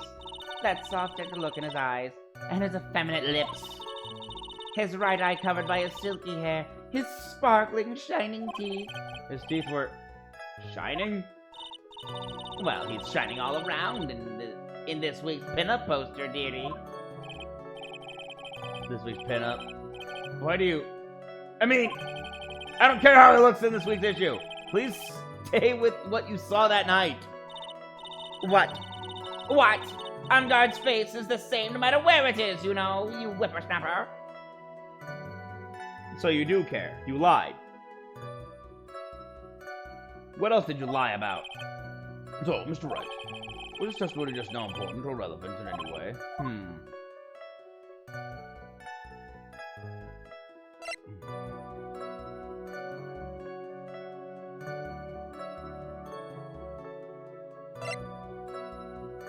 Not.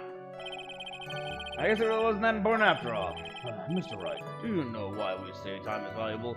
If not, I suggest you learn. You wasted this 3 minutes of this woman's youth. That's more valuable than gold to me. Why do I suddenly feel old in the presence of her childish whining? She might not remember things or be mistaken here and there, but I don't think she's lying. That's bad for us.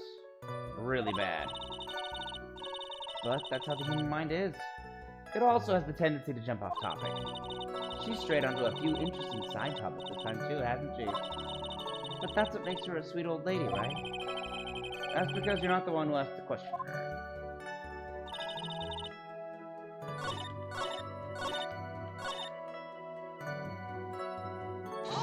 I have to ask all these things. Okay, I gotta ask about the clothes now. What was he wearing? Please tell the court about the man's clothes in more detail. What a troublesome man you are, really, as if something like that matters. But it does. Now, what was it? Oh yes, it was that thing. What thing? That gaudy thing he's always wearing, that racing jacket. Ah, he was wearing that at the detention center, too. That thing's meant for nothing but seducing women out of their pantaloons. Men. Right. So, Miss Wright. Was this testimony just now important or relevant in any way? Let's see. He was wearing his racing jacket, but I'm gonna say I'm gonna save. I don't know if this is I don't know why he's asking me this. Makes me think this is an important thing. Very important. Of course it was important, Your Honor. But perhaps you would like to point out what part of that testimony was important. Don't you see it, Edgeworth? Your Honor, I request what the witness said about the jacket be appended to her testimony. I don't quite see where you're going with this, but alright. Witness, please. Ah, well, I don't like to badmouth anyone without reason, but if I must... He was wearing his flashy racing jacket, honestly. It's all just for show.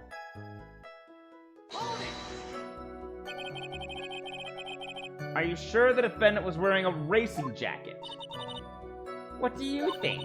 It's not like I've seen him in anything other than that horrible thing. I'm sure he was wearing it. She's so sure of herself that it's to the point of self-absorption. She may not... Okay. No.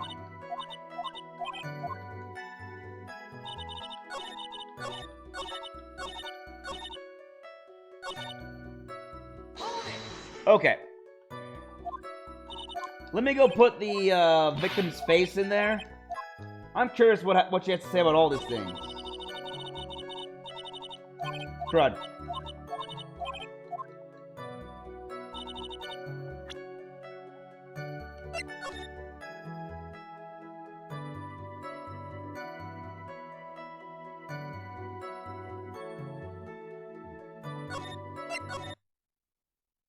Hold on.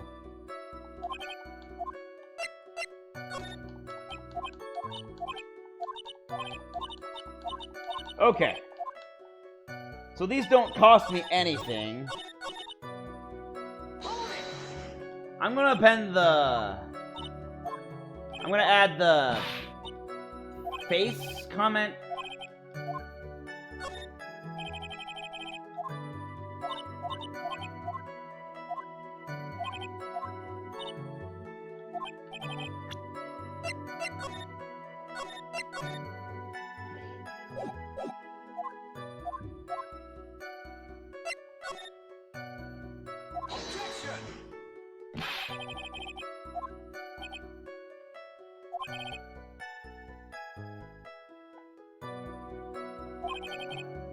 And that is time. Please don't waste this question. Okay, so I actually did add that one correctly. But what about the other thing?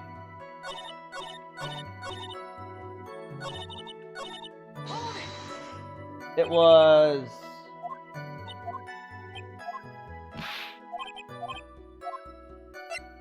What was the person carrying?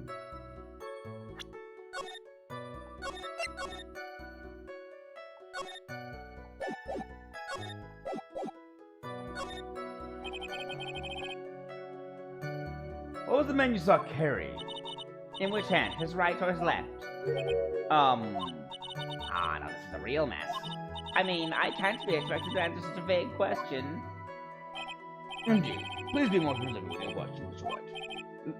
Sorry? What was the man you saw carrying in his right hand? Ah, he wasn't carrying anything in that hand. Then how about his left? Empty. Well, this whole thing has been a lot of nothing. Yep. Well, this whole thing has been a lot of nothing.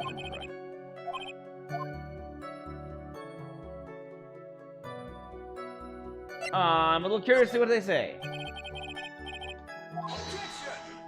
And he objects.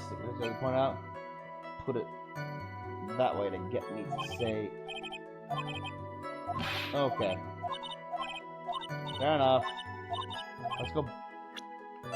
I'm not gonna go through all that again. I'm just gonna reload.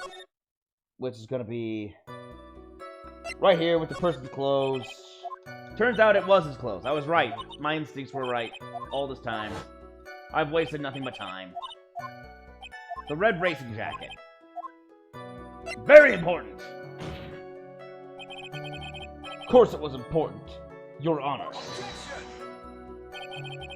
Then perhaps you would like to point out what part of that testimony was important. Don't you see it, Edgeworth? Your Honor, I request what the witness... Okay, be appended. Yeah. Then it's back. Right.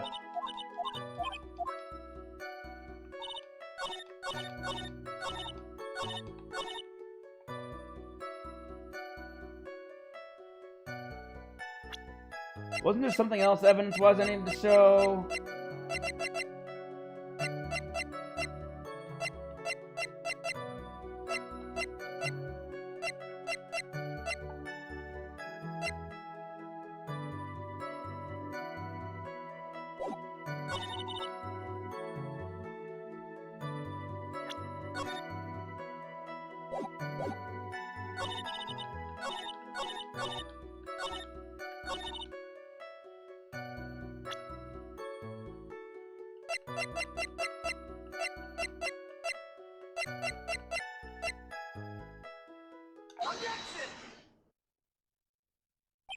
Miss Oldbag.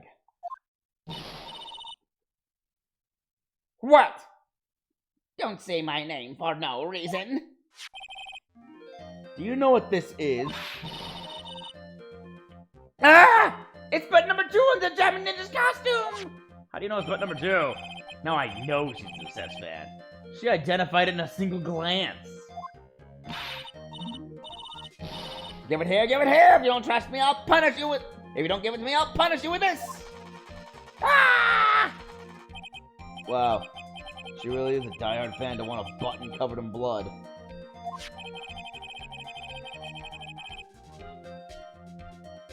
This button was discovered on Mr. Engarde's body during a full-body search.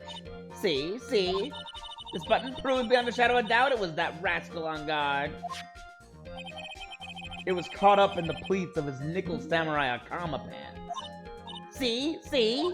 And on guard is the nickel samurai. Witness! Now, it may just be me, and I do have an active imagination, but just now, didn't you say that the defendant, Matt on guard, was wearing his usual racing jacket? Don't clam up, you fool! Ah.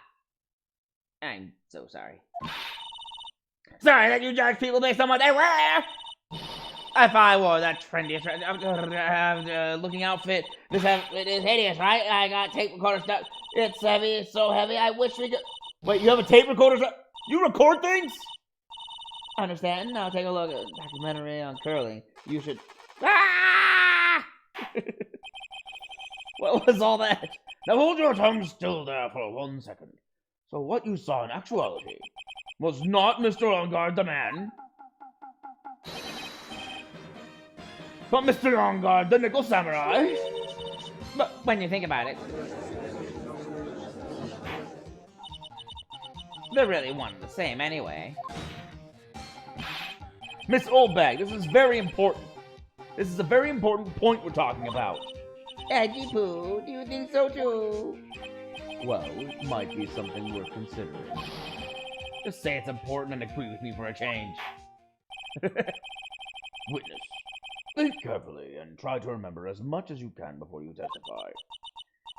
All right, if you insist. I should be the one sighing, not you. Who I saw.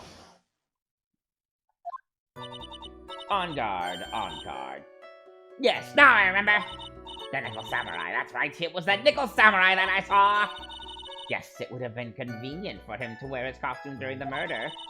He had to go to that post-ceremony stage show right after the crime, you know. So he must have worn that nickel samurai costume when he was stabbing poor Juan. I knew it. I knew you'd say he was inside that costume.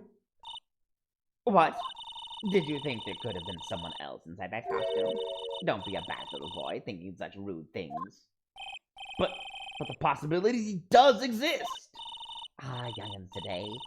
I told you there's no way it was anyone else. But how do you know that? Because I said so. And what I say is the truth. You are a moron. At least she's just as delightful a witness as she was a year ago. Mr. Wright, you may cross-examine the witness. Thanks. Who I saw. I have to destroy her entire testimony, and it's not going to be hard. It's very stupid testimony. Now you remember? Would you please get on with your testimony? Watch your language, young man. What sort of tone does that take with an elder? My usefulness isn't what it used to be, so you should forgive me for everything. If you keep on barking at me like that, I'll start singing at the top of my lungs. What?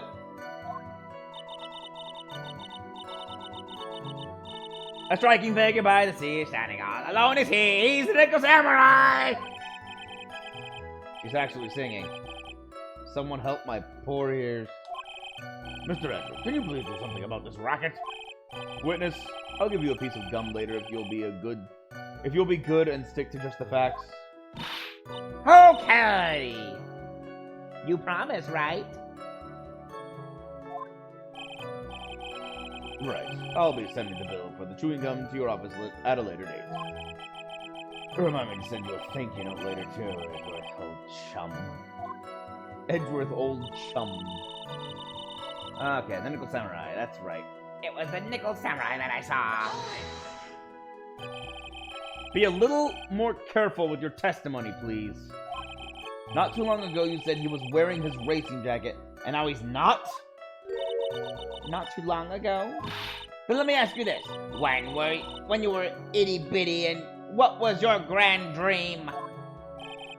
Huh? What did you want to be when you grew up, whippersnapper? My dream, huh? Well, I wanted to be Judge Wagner, hero of the public court. So what? See? And look at where you are now. You're not Judge Wagner, are you? Are you? What does that have to do with my question? Well, what I said earlier. Who puts any weight into things like that?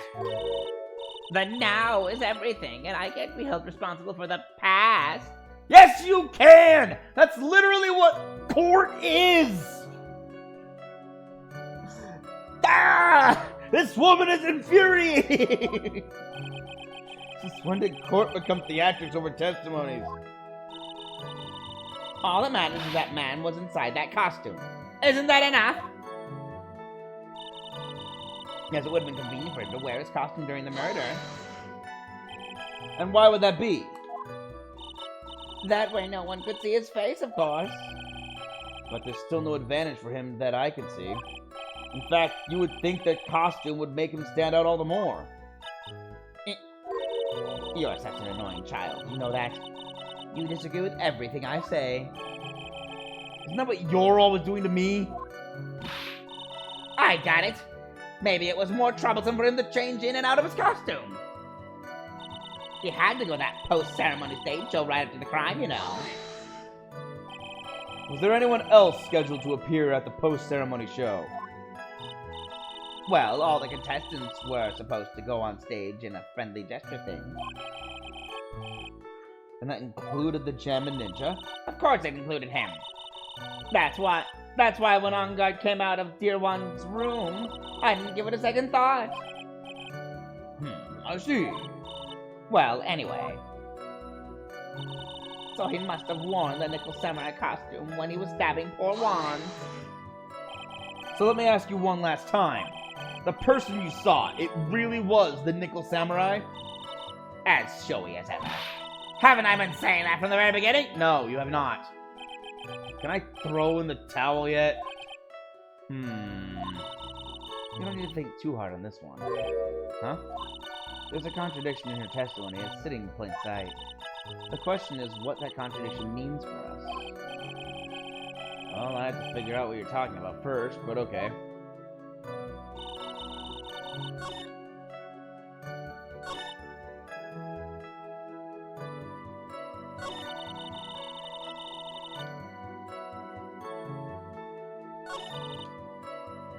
Well, what do I have to point out the contradiction?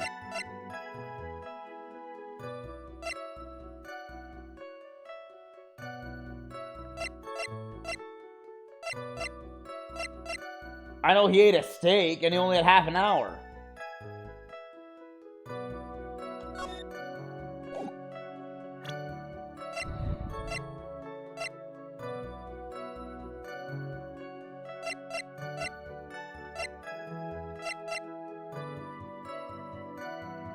After the post-ceremony stage show.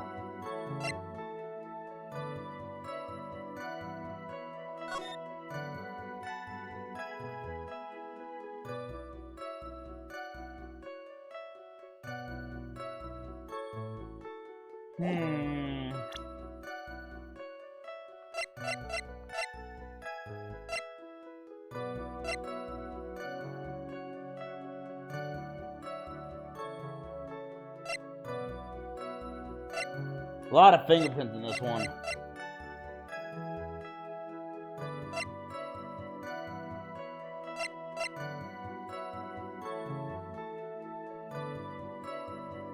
Okay, so we know he was strangled with a scarf. And then stabbed with a knife. This... Wait. How did that get there?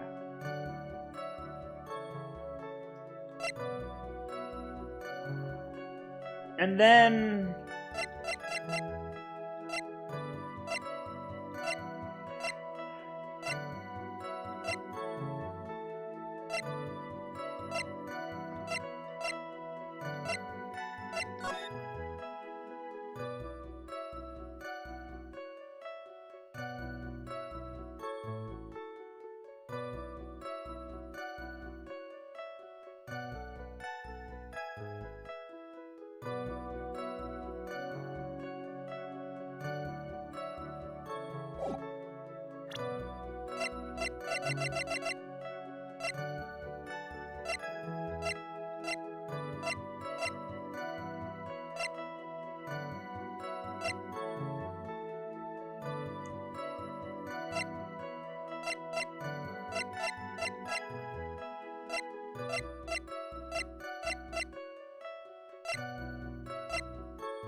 Wait.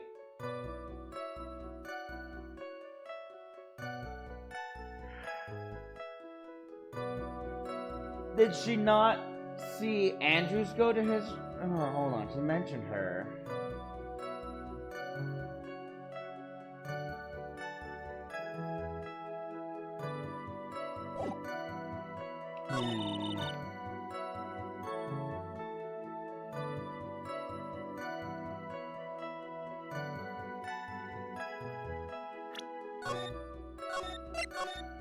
One thought I have is that if he stabbed the guy in his costume, why was he not covered in blood?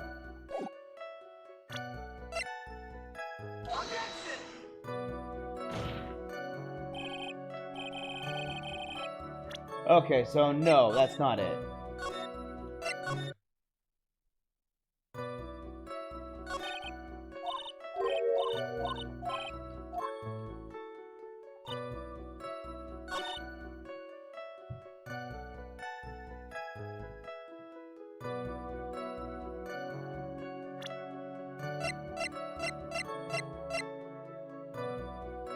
Hmm.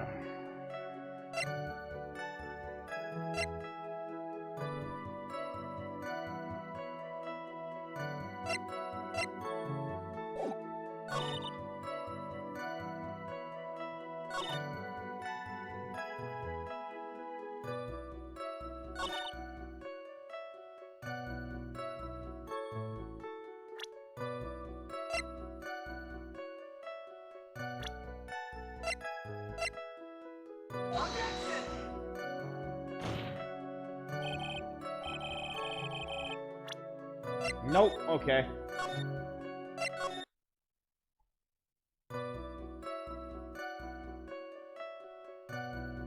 She says it's easy.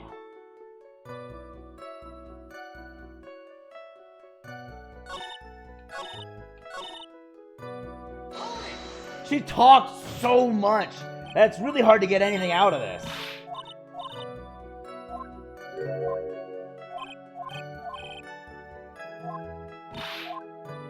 No, it's not here. This has nothing to do with anything.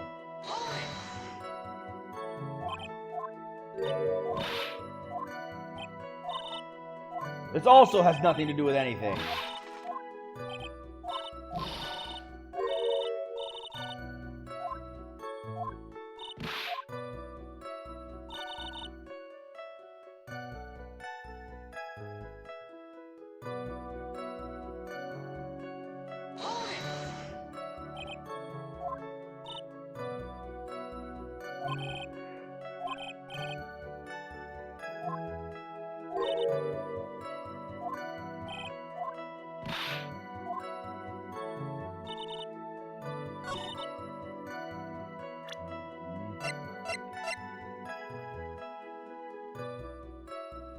I don't understand what I'm overlooking.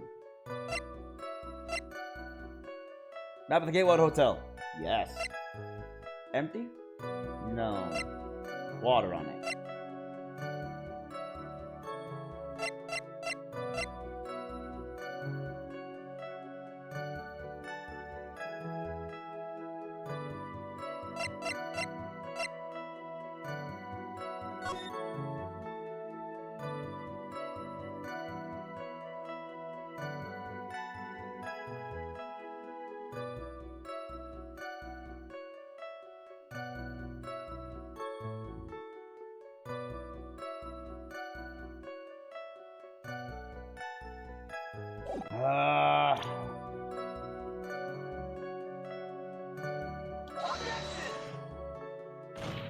No, I didn't think so. But the only other thing it could be would be...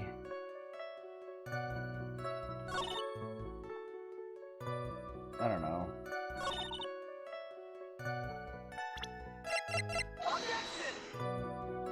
Also at this thing.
I really don't have a lot of evidence.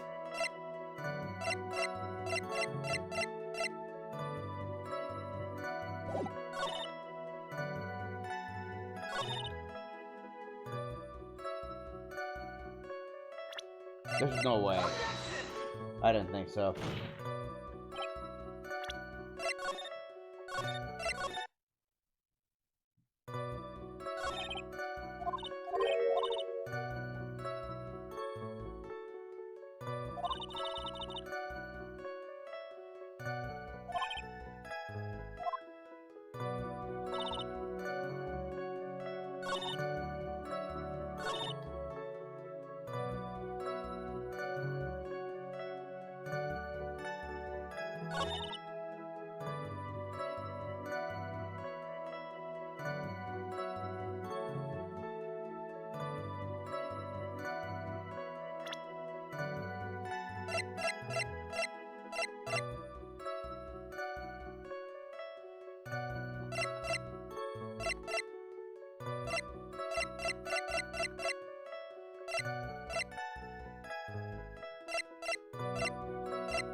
I don't know.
It just seems like I have to be able to prove that.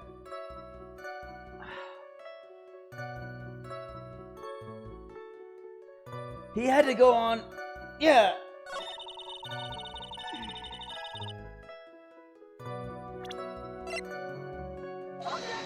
So there'd be blood on. But.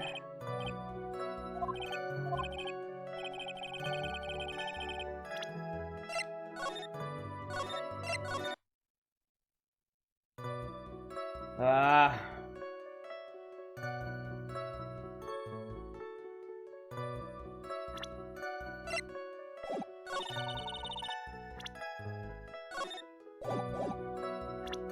Meant this. Wait. No.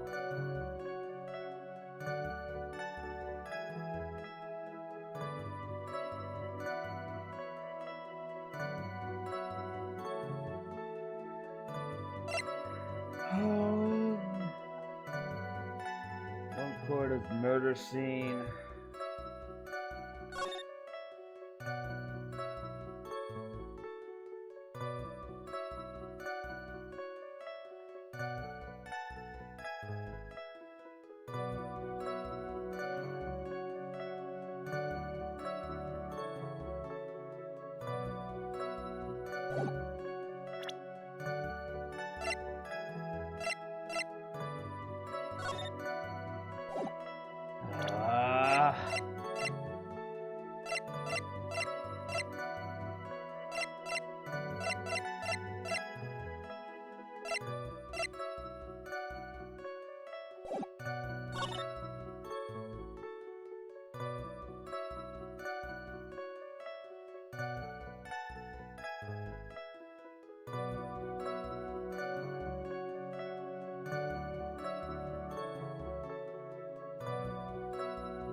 Wait.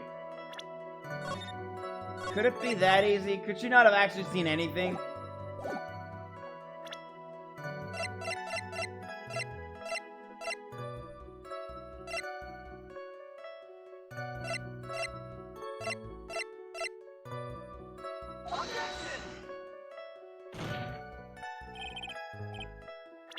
No. Apparently that's not it.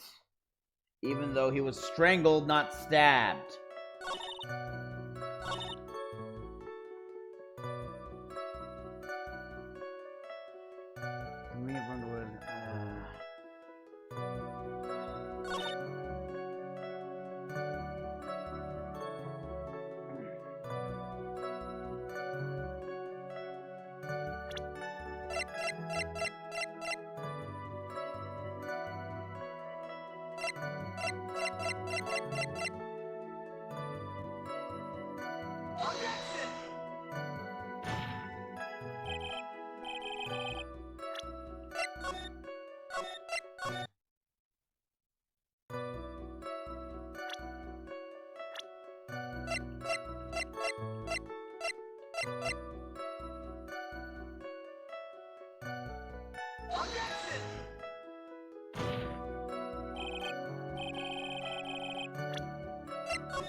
I admit I'm just kind of guessing at this point.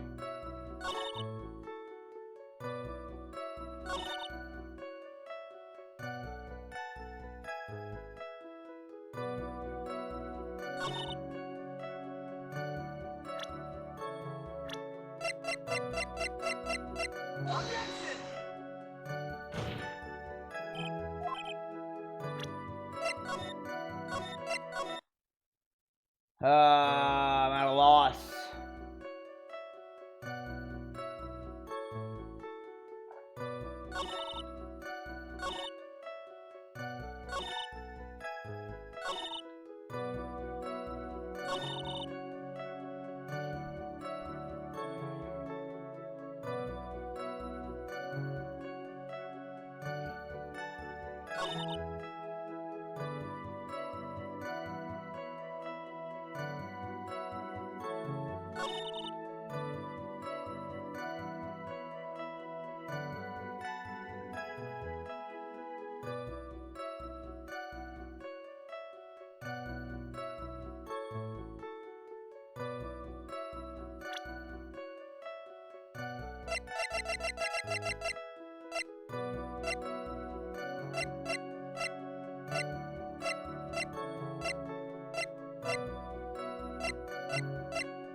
I am at a loss, everybody. It's apparently so obvious. And this is what I do. I do great with complicated things or detailed things, or things that are really tricky. Right in front of your face always. Oh man, simple answers are always hard for me.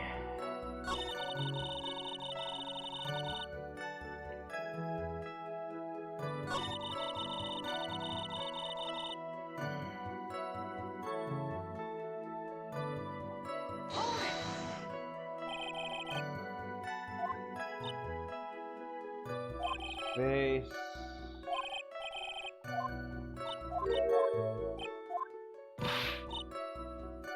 Someone changing out of his costume.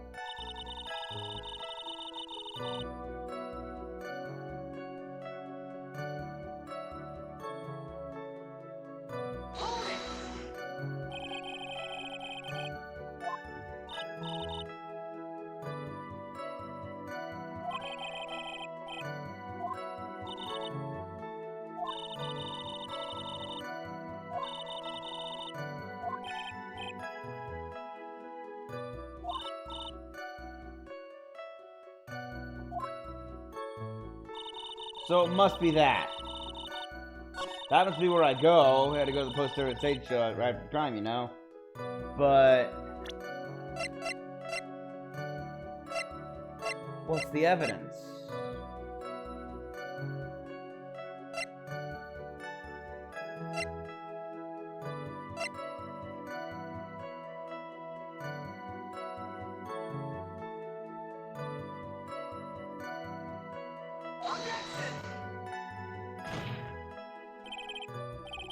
No.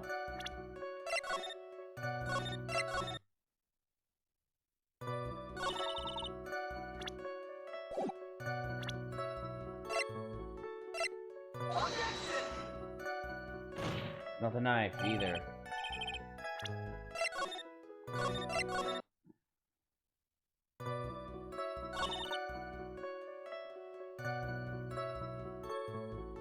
I don't know.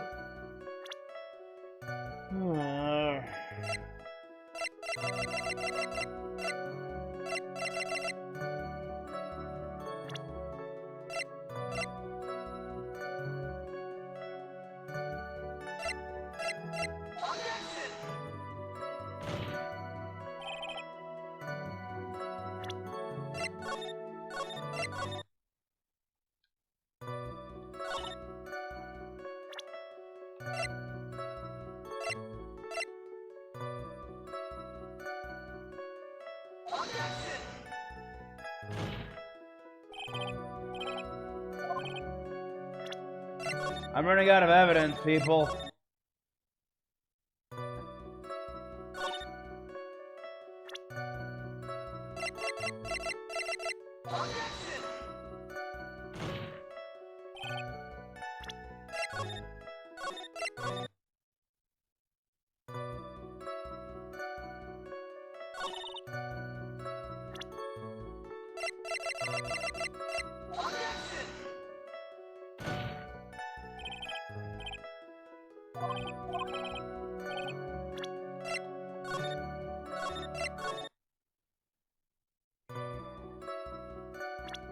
Sorry, I've been really quiet this whole time. I've been racking my brain over what it could possibly be. I am out of ideas. I'm 100% out of ideas.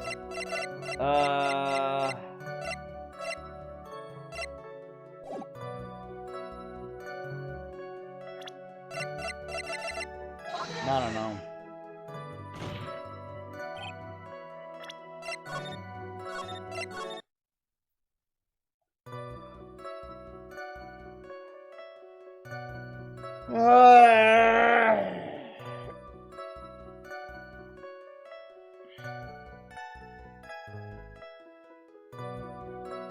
I don't know. All he talks about here is his costume.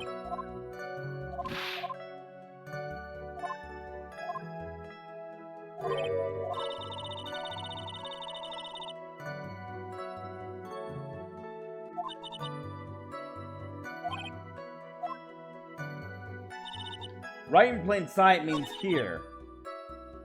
I'm guarding her. Now remember the Nickel Samurai. That's right. It was the Nickel Samurai that I saw.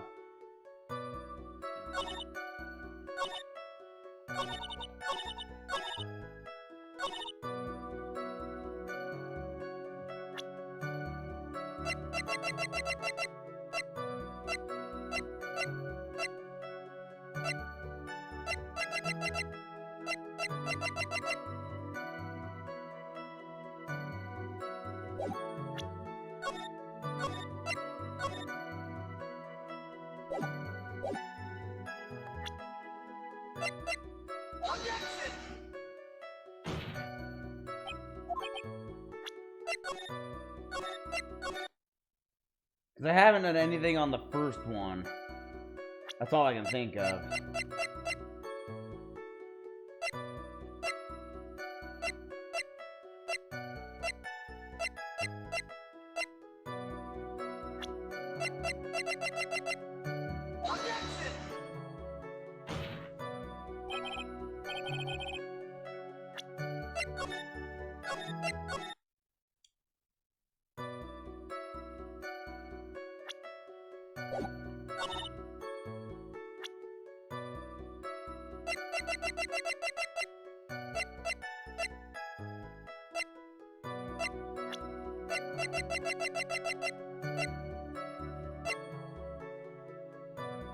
I don't know.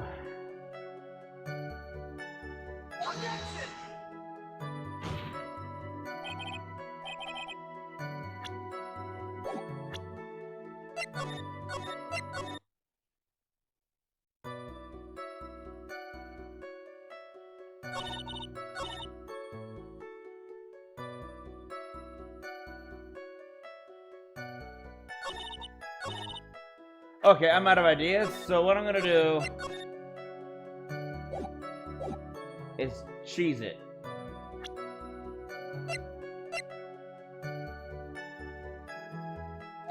Glossy photo.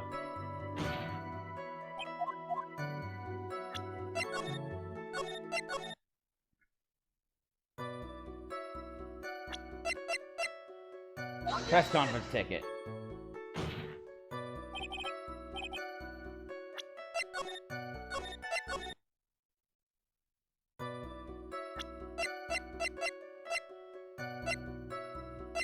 Definitely not this. Definitely not the thing that's not there. Wait.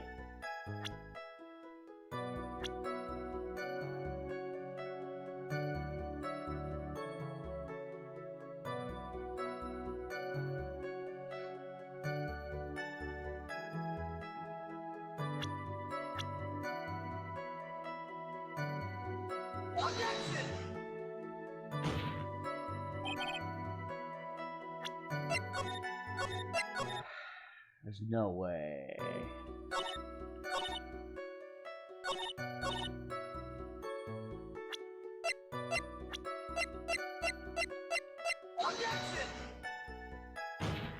Okay, Lotta Heart was also in front of the door. That's what I'm thinking. And so, how did she not? But I don't have an opportunity to ask her about Lotta Heart. It's not in this testimony. Fine. Back to my plan.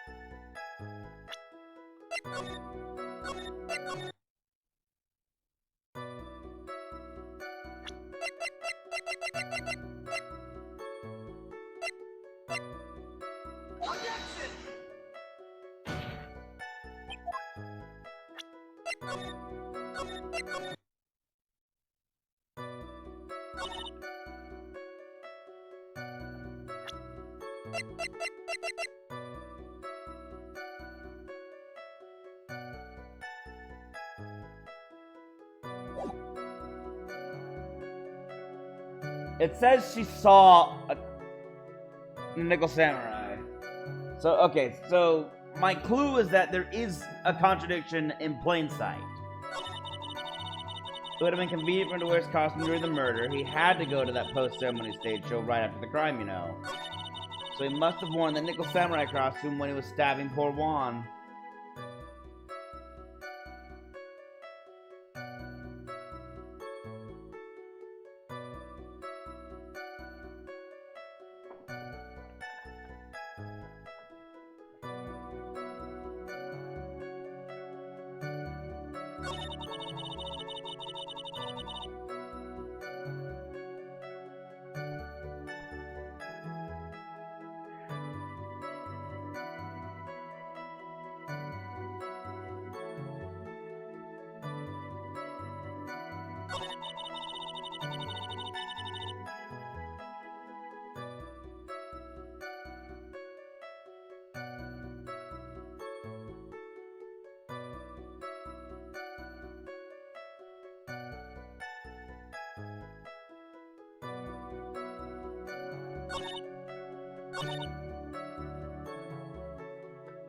The obvious part here is the stabbing comment. Except he didn't because he didn't stab.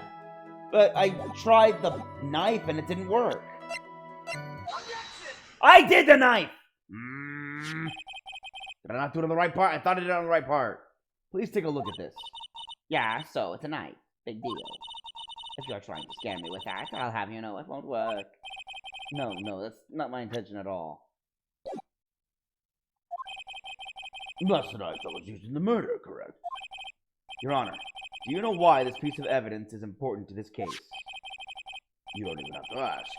It's because the defendant's fingerprints are on it. Is that what you're driving at? That is exactly what I'm driving at. What are we driving at? And whose car are we driving? If Mr. On Guard was really in the Nickel Samurai costume at the time of the murder, then it's impossible for his fingerprints to have been left on this knife. Actually, he would have wiped all previous fingerprints on this knife right off. Oh, that's right. The Nickel Samurai wears gloves, doesn't he? He probably took his gloves off before he began stabbing. And why would he do something like that? To leave his prints on the murder weapon? There is no way he would do something like that. However, there is one possibility. Then let's hear your possibility. It's very simple. The defendant went to the victim's room while in costume as the Nickel Samurai. At that time, the defendant held no intent to murder. He was probably just going to relax and talk with the victim about the stage show. Which is why he took his gloves off. But the murder still did take place. It's well known that there was bad blood between the defendant and the victim. Yes, I have heard that before. Well, Mr. Wright, what do you have to say about Mr. Edgeworth's theory?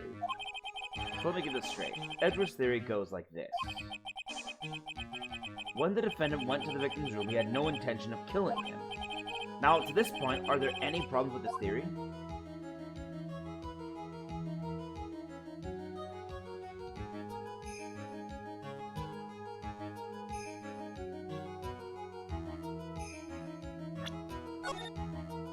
I'm gonna say it. Because I think that the answer is no, there are no problems. I can't see any real problems with this theory. But if we let Edward's theory stand, then we're one very large step closer to a guilty verdict. Look at the court record again and take another shot at it. Yeah, just think about it one more time. Mr. Wright, please make a decision soon. Let me get it straight. Edward's theory goes like this. When the defendant went to the victim's room, he had no intention of killing him. I mean, apparently there's a contradiction I don't see. This theory contradicts something in an earlier testimony. What are you babbling about? Now, for argument's sake, let's suppose Mr. On Guard was the killer. If that's the case, or was the killer. If that's the case, I think it's impossible for the killer to have gone to the victim's room without intent.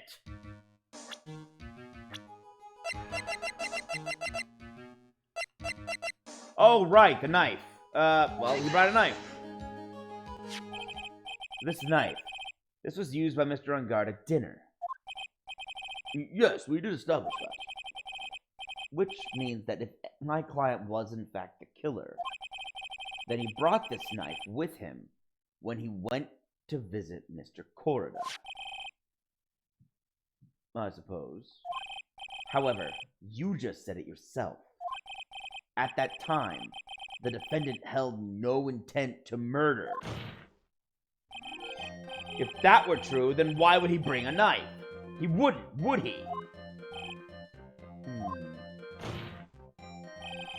Which means, Mr. Edgeworth, your theory was flawed from supposition 1. And one more thing. If the murderer was wearing the costume at the time of the murder, then there should be glove marks left on the knife. Which means the defendant's fingerprints shouldn't be all over it like bees on a hive. And that brings me to my final point. This knife was planted by the real killer to hide their identity and mislead us. Order! Order, I say! Order in the court! Was this knife really planted by the killer? Why would the murderer do such a thing? To frame Matt On Guard. It's to frame my client, Mr. On Guard, of course. To frame? Aren't you forcing the interpretation just a little too hard on this one? I am not! But we just established that the witness saw the nickel samurai in costume. And if that were true, then there shouldn't be a single fingerprint on this knife. Witness! It looks like I made your life a tiny bit more difficult, huh, Edgy Poo? Witness, did you or did you not really see the nickel samurai? Well, I guess at first I might have forgotten. But Are you saying you mixed up Mr. On Guard with the nickel samurai? His character on TV? I mean, I can't really do anything about that now. Look, I was waiting around in front of their doors because, well, I wasn't waiting around for the nickel samurai, that's for sure. She wasn't waiting for the nickel samurai. Alright then. Who were you waiting around for then? That's top secret to anyone outside of security. I have a feeling you were waiting for Mr. Juan Corrida. Am I correct, witness? The way you think you are a sad amateur with a terrible case of nearsightedness. Amateur? Me? What am I an amateur of? So Old Bag was waiting around in front of the victim's room, but it doesn't sound like she was waiting to catch a glimpse of Mr. Corrida. Maybe Phoenix. Maybe the Old Bag was waiting around for that person. That's what I think me is hinting at. It's certainly possible. Miss Old Bag, you were waiting around for this person to come out of the victim's room, weren't you?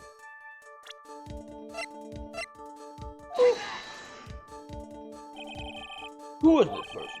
This is Adrian Andrews, Mr. On Guard's manager. But why would the defendant's manager be in the victim's room?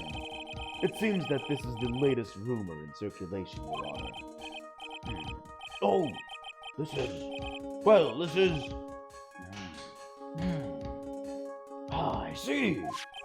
The judge seems to be really into the article, if it can be called such a thing. Then this manager with the initials AA, are you saying it's Adrian Andrews? Without a doubt, the witness thought so as well. Looks like you found me out. Well, that's fine. I can throw away this whole sworn to confidentiality stuff then. Witness? What in the world are you? Watch out, Phoenix. Got a bad feeling about this. A very bad feeling. Yeah, when she starts going on, she starts saying way too much. I got some information. Some very secret information from a certain source. So that's why I was doing my own little investigation. In secret, of course. But what for? Oh, just for myself. Personal reasons and all that. Well, Mr. Edgeworth, how will you proceed from here? I really don't want to do this. However, I cannot simply let this point slide. I see. Very well then. Witness, please testify about this secret information. Get ready. This is going to take the wind out of your young'uns! I'm sure we're all capable of handling this. Really, it's not like we're 10 years old. Secret information. That On Guard is one evil, evil man. He thought he could ruin poor Juan by causing a huge scandal. So to do that, he sent his own manager to get in close with Juan. I cannot condone such dirty tricks, so I took action. Oh, and this is top secret. You got that? Nobody else but you and me know yet, okay? So you said to an entire court. The defendant said his manager. What a tasteful topic for this court. What? Nobody's above gossip. And isn't there a saying, the truth is never pleasant? Never heard that one before. Mr. Edgeworth, what about this Adrian Andrews person? We have looked into this matter. and found that the truth of the article proposes is, in fact, baseless gossip. But should this be true, then this proves that the defendant did bear ill will toward the victim. So this means I have to smash this rumor once and for all. Now then, Mr. Wright, you may cross-examine the witness. Be careful. The old bag seems rather excited now. That's right, On Guard is nothing but your average fool-blooded youth. Foul-blooded youth. Sorry. Well, as the old saying goes, you gotta burn old bags with fire. Sorry, what old saying? Because I don't recognize that old saying at all. Time to fire up the afterburners and hit the highway to the danger zone. Sorry, hit the highway to the danger zone. Highway to the copyright strike.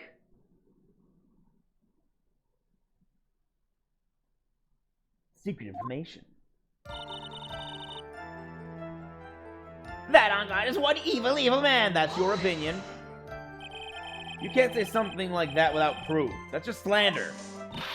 But it's true. That woman was getting intimate with poor Juan. Look, it says so right here, doesn't it? Manager to the stars, Miss A.A. But the name of the magazine this came from is Gossipland. What? Are you saying that gossip is all just a pack of lies? Mostly. What do you know? I suppose next you'll swear to me that the news is 100% true.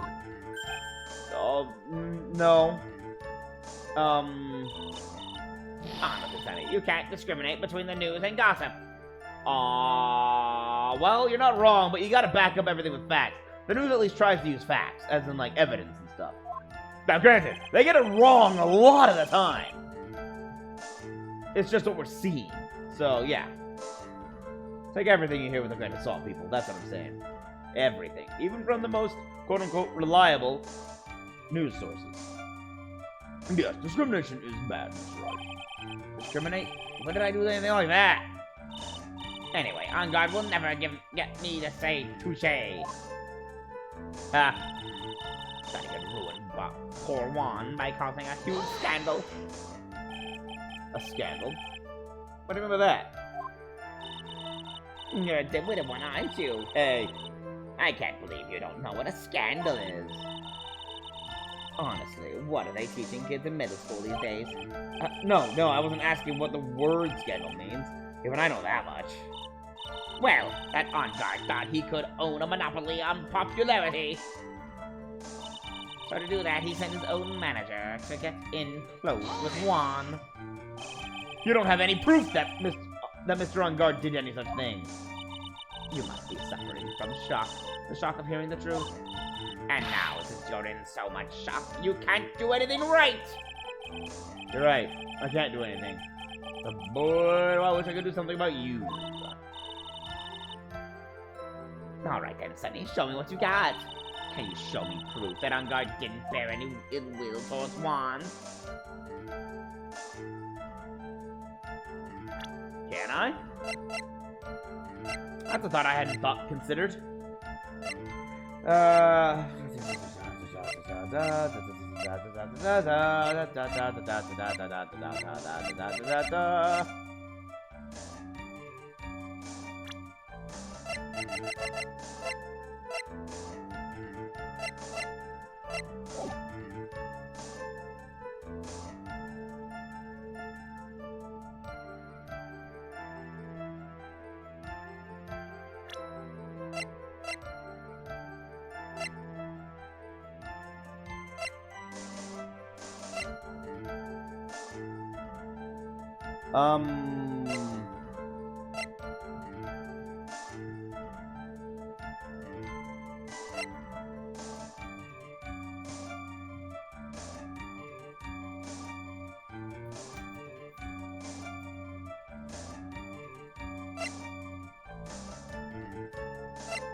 I'm not gonna let you push me around that easily. There's many a man who said those exact words and paid dearly for them. Well, maybe you should brace yourself this time. Here's my proof that Mr. On Guard did not hold any ill will towards the victim.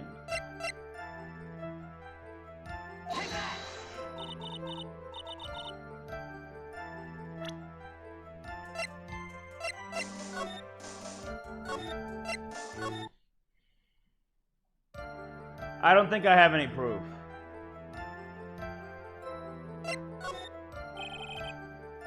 I don't have anything to offer. See, just as I thought. And you were lecturing me about saying things without proof. You just giving me a free pass to say whatever I want, silly boy. Remember the big mouth. That's the way the cookie crumbles for you anyway. Crumbles for you anyway. I can own such dirty tricks, so I took action. So what do you mean by I took action? Like I already told you, I was lying in wait close to the crime scene. Once that slimy woman came out of Juan's room, I was going to catch her. To capture her and teach her a good lesson, something you young'uns need. You were going to teach her a good lesson? I was going to make her eat the damaging beams of my ray gun. Like this! No! Stop! Well, it was too bad that woman didn't come through the door that night.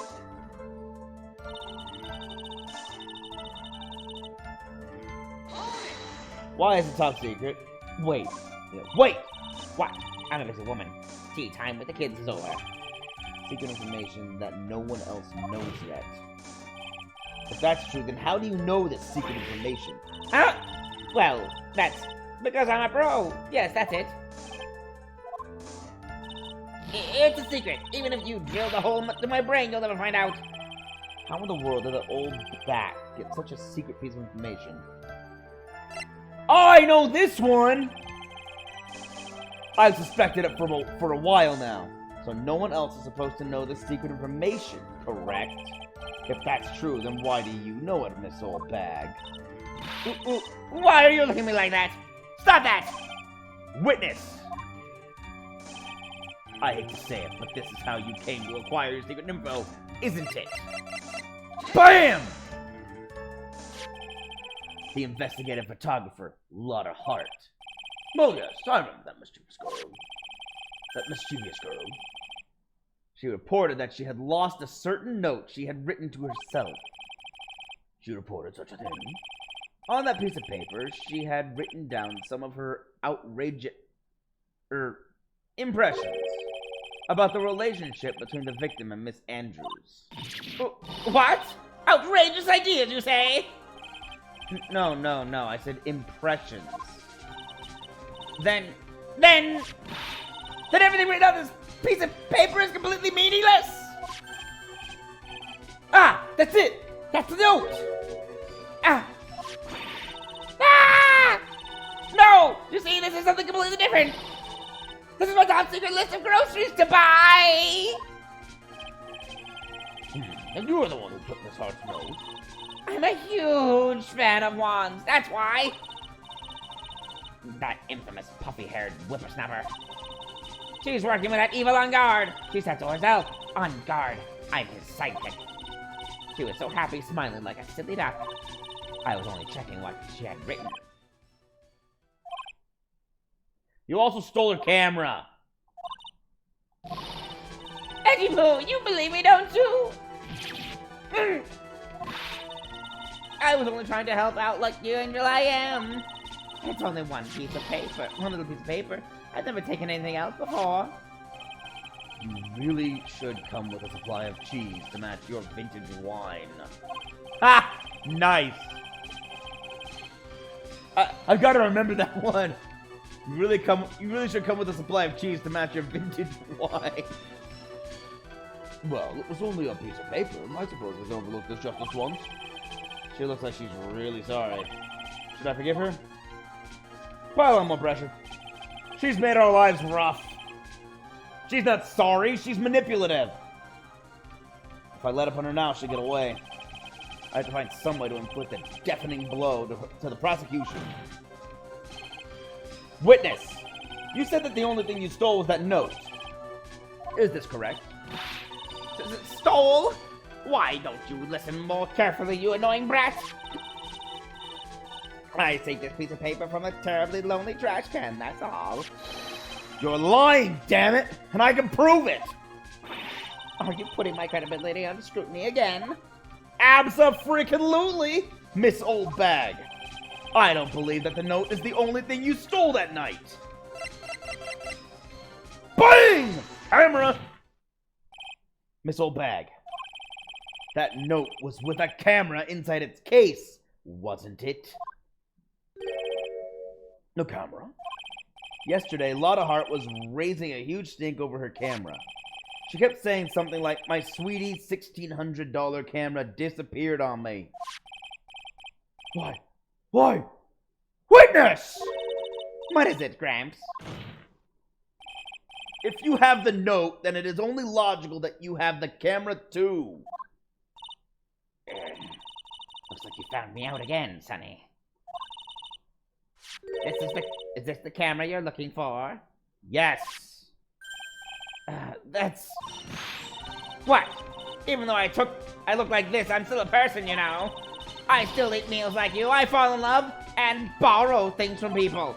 That's called... I think your definition of borrow is a little off. I saw that woman's business card, and that's when I noticed it said, Slimebag Celebrity Photographer Extraordinaire. Well, when I saw that, I had to know what sort of picture she had taken. I'm a professional security guard. It's my business to know these things. You're a professional nosy. You're a Karen. Butting your nose into everyone's personal lives. Bailiff! Check this camera's photos. Hurry! We must examine them at once.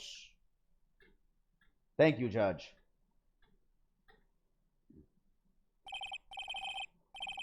Well, Mr. Edgeworth, what do we have? There's only one photo that seems to be relevant to this case. Please present it to the court.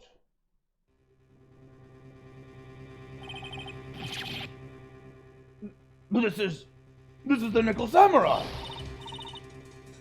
See, I told you, that's the guy I saw. This proves that the witness was not lying earlier about this matter. Lotta's photo added to the court record. Picture taken in the hallway right after the murder. What does all this mean, Mr. Edgeworth? This photo by itself does not prove that the person in it is the defendant. However, in his own confession, Mr. Engard clearly stated that at the time of the murder, he was still in his Nickel Samurai costume. And if that is the case, then this Nickel Samurai is the defendant. Well, that's not good. Why did you say that? I mean, it might be true, but now I gotta prove that this somehow isn't him? I don't know. Now that it's come to this, I think this brings us to the end. We have examined every piece of evidence thoroughly. Final comments, Mr. Wright? The court will consider them before we close. Do you agree that this photo is decisive evidence against your client?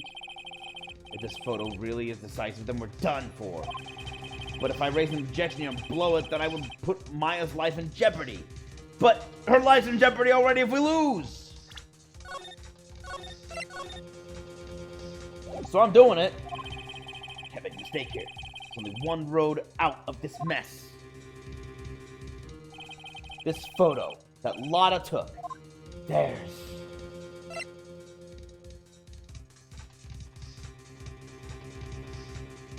Wait a second.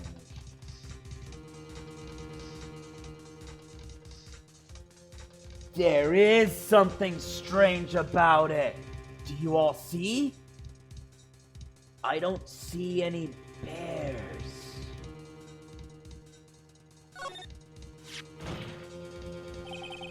There's something strange with this photo. I knew this was coming, right? Your thoughts, Mr. Edgeworth? I think we can all agree there is nothing strange with this photo. There is no way for the defense to debunk this photo, even with a bunker buster. Debunk with a bunker buster? Is that what you're planning to do, Mr. Wright? Yes. Anyway, please look at the photo one more time. If you really believe you can honestly find something wrong with this photo, then you should only need one chance, correct? I'll keep my save way back there. That's a nice place to keep it. Well, I have to find something wrong with this photo. I can't let this chance go by. Where in the heck did she take this photo from anyway? That's what it is, yes. It's all out of focus. Why can't you take a good shot? Especially when it counts. Now then, let's hear your objection. Oh my gosh, my entire chance comes down to this. And I have to just point? Oh, crud. There's the bear.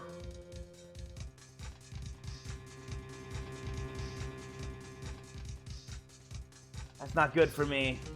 If that's a bear, then this is Corrida's This is Corrida's room. This is the door to the main hall. The bathrooms are behind Lotta.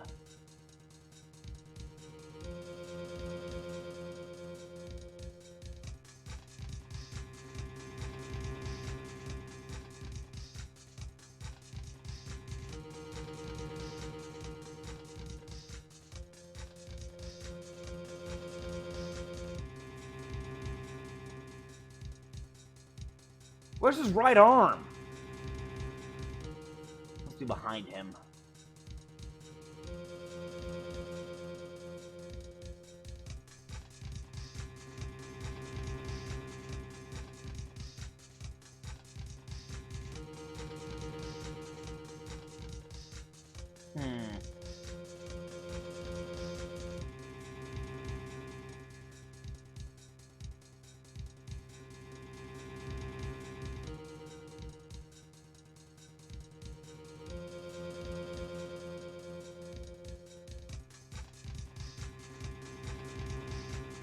If this is a bear, then this is clearly his room.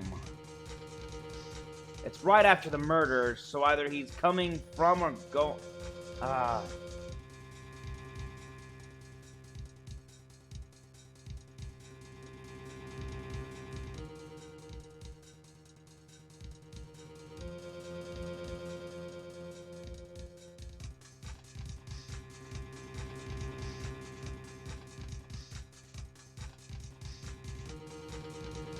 Is this piece of cloth it? This what's off? The floor. Wait a minute. What's up with the door up here?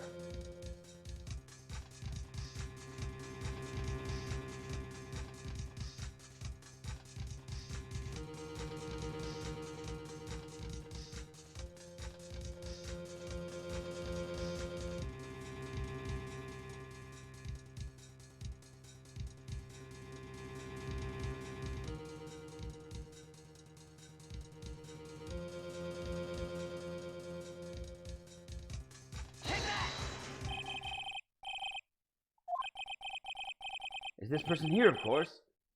You mean the Nickel Samurai? And what is wrong with that? At the time of the murder, Mr. On Guard was in his own room. Which means the Nickel Samurai is... If you think that's all it takes, you should reconsider your choice of occupation. I think it's about time you retired.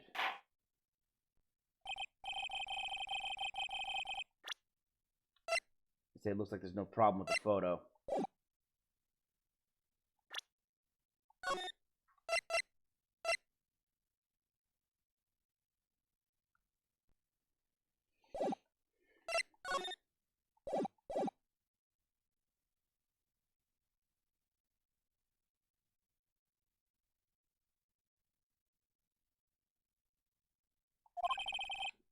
The problem is that Bring that lawyer, Mr. Honor. Wait, okay. You're about to dock me everything.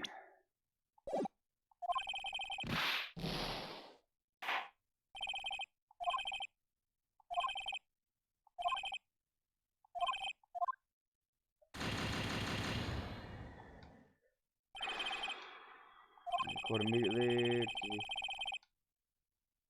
Month and day's date. That is all.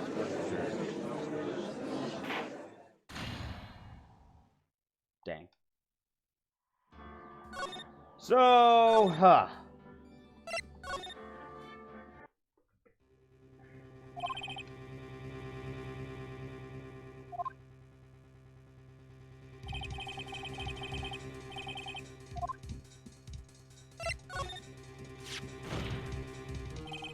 there has to be something wrong with it.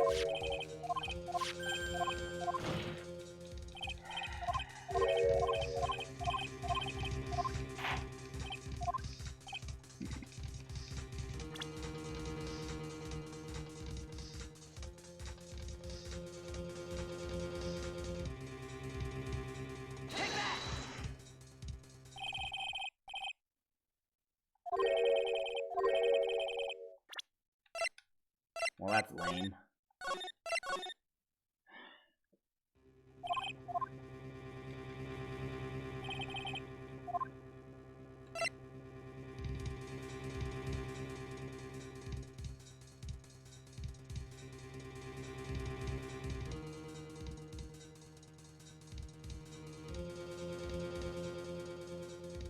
Let's try the nothing strange with it approach. Nothing strange with this photo. I've done nothing to alter this picture either, in case you're wondering, right? I see, and it seems the defense will rest on this matter. In that case, there is no reason to further prolong this trial. Is this really alright with you, Phoenix? Is this really alright with you, Phoenix? Well, there's nothing wrong with this photo that I can point. Try again. Take another good look at it. And you still don't see anything. Do something. Anything to prolong the trial. Yes, Chief. Wait, Your Honor. What is it, Mr. Wright? I'm not taking my verdict. Please address me with your comment afterwards. No, I'm sorry, but this can't wait. Oh, let me guess. You are going to point out some peculiarity with this photo. What? Why didn't you say so earlier? There's something strange with this photo. I knew this was coming, Mr. Wright. Okay, so you say... So I don't have a choice. I have to do this.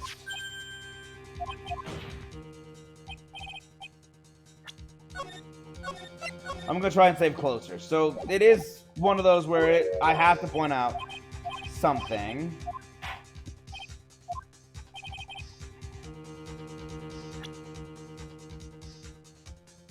It's not the person. This is too vague.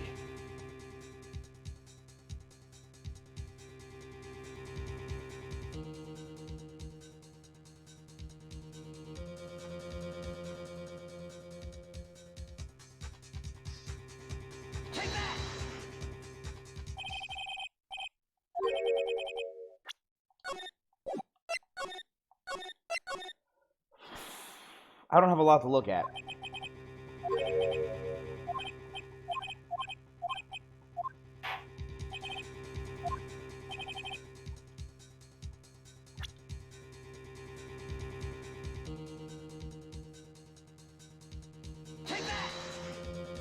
The bear?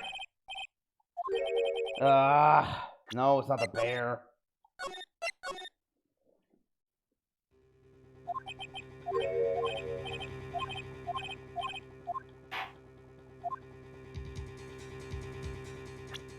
Okay.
I don't know the answer!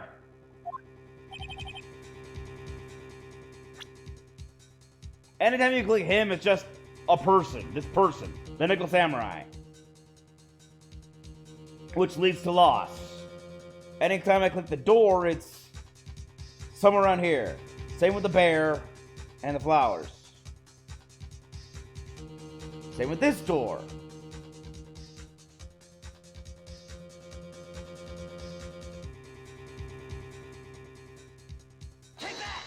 There's black space up here.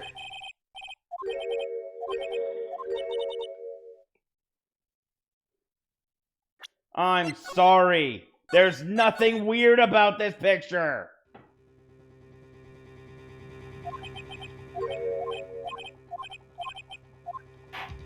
Except for the angle it's taken at.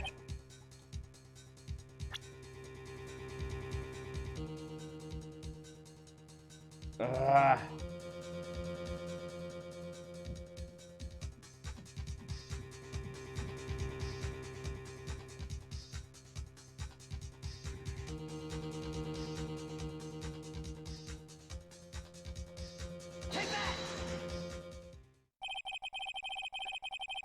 Unless it's the fact that the Nickel Samurai seems a bit short. I would like to direct the court's attention to this one area right here. What are you pointing to? His ankles? If you could see this person's ankles, that would be one thing. However, you can't. And? What does that mean? The costume person in this photo could not have been Mr. On Guard. What is the meaning of this? I wonder if you would care to elaborate. With actual facts, that is. Let's take a look at the Nickel Samurai's poster. Yeah. Please pay particular attention to the area around the bottom of his hakama. His socks! You can see his socks! Exactly. However, in this photo, the Nickel Samurai is clearly holding his hakama up just to walk.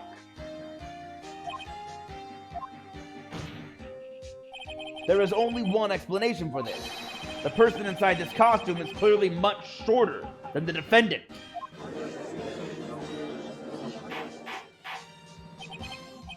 Alright, I think I've turned things around for myself this time.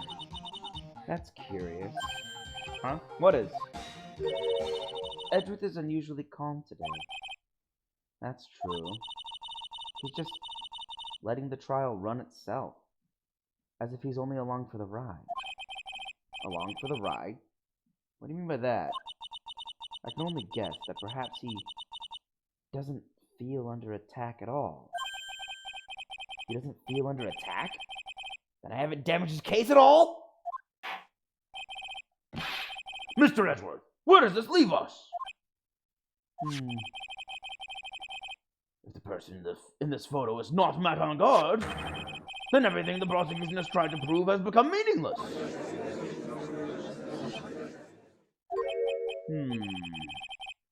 I figured it would come to this. What? Right, I have something I want to ask you. I think you have proven that the person inside this costume is not Matt on Guard. In that case, who is this a photo of? Who is the person wearing the Nickel Samurai costume? Don't stress out over this, Phoenix. It's very simple. What you should be focused on is Edgeworth's attitude, don't you think? Yeah, why is he so calm? Mr. Wright, let's hear your thoughts. Okay, one sec. Who is the person in this photograph? Well, I don't have many options. This guy's dead, this guy's not it. She watched, or was sort of there, but not. She's dead. There's only one person it could be.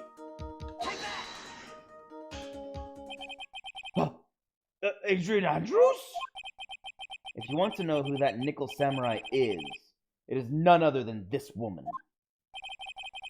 And why would you say it must be Miss Andrews? What in the world points you to her? For starters, she's short.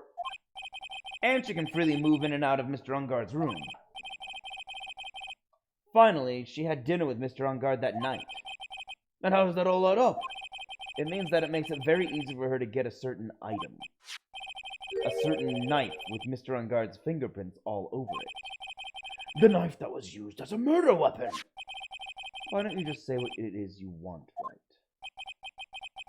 I have to do this now. This is my last chance to turn things around. The defense moves to indict Miss Adrian Andrews in the murder of Juan Corrida. It was Miss Andrews who tried to frame the defendant for the crime. Order! Order! Order! It looks like this trial has hit a most unexpected development. Mr. Edgeworth.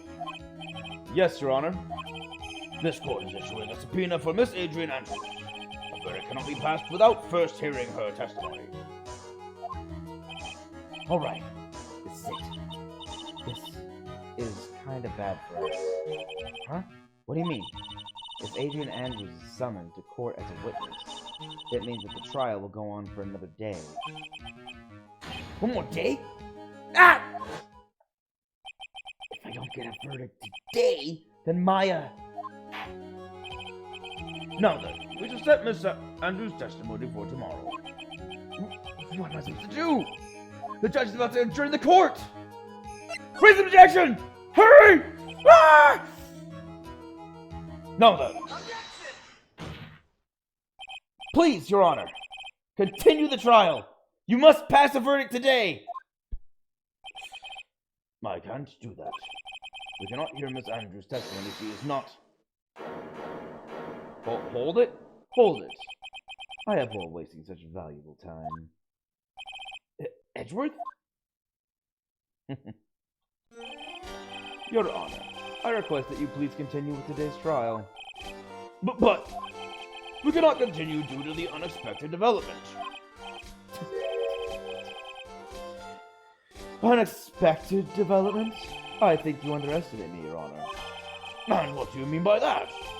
That Mr. Finished Wright would slave his way to subpoenaing Miss Adrian Andrews is all happening according to plan. Even if Wright was a bit slow to catch on. Hey! What? How did you plan so far ahead in advance? What is the meaning of your statement, Mr. Edgeworth? Miss Adrian Andrews is currently waiting in the prosecution's lobby. She is the next witness.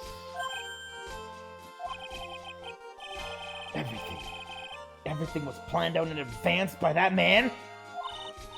Somehow I knew there was no way Edgeworth will overlook Miss Andrews. Looks like this battle is far from over. Exactly. Very well. We will call the next witness. However, before we proceed, we shall take a 10-minute recess. Please prepare your witness in that time, Mr. Edgeworth. The court will now take a 10-minute recess. Whew, I needed this break. Holy cow, that went on a lot longer than I intended. But partially because I got stuck. Alright, everybody. It's time to wrap up. It's way past time to wrap up. But I'm glad I made it to this point. I would have felt bad if I had to cut it early in the middle of the chapter. So, thank you all for watching, for stopping by, for saying hi. And I hope to see you all on the morrow with more Phoenix Wright, Ace Attorney. Justice for all. and hopefully get my client off and save poor Maya from whoever's got her, even though it sounded like she escaped. Also, he's not letting us know she escaped, so either she escaped or she didn't. We don't know. So, thank you all for watching. Until next time, be well, be safe, and have a wonderful weekend. Peace out, all. Bye.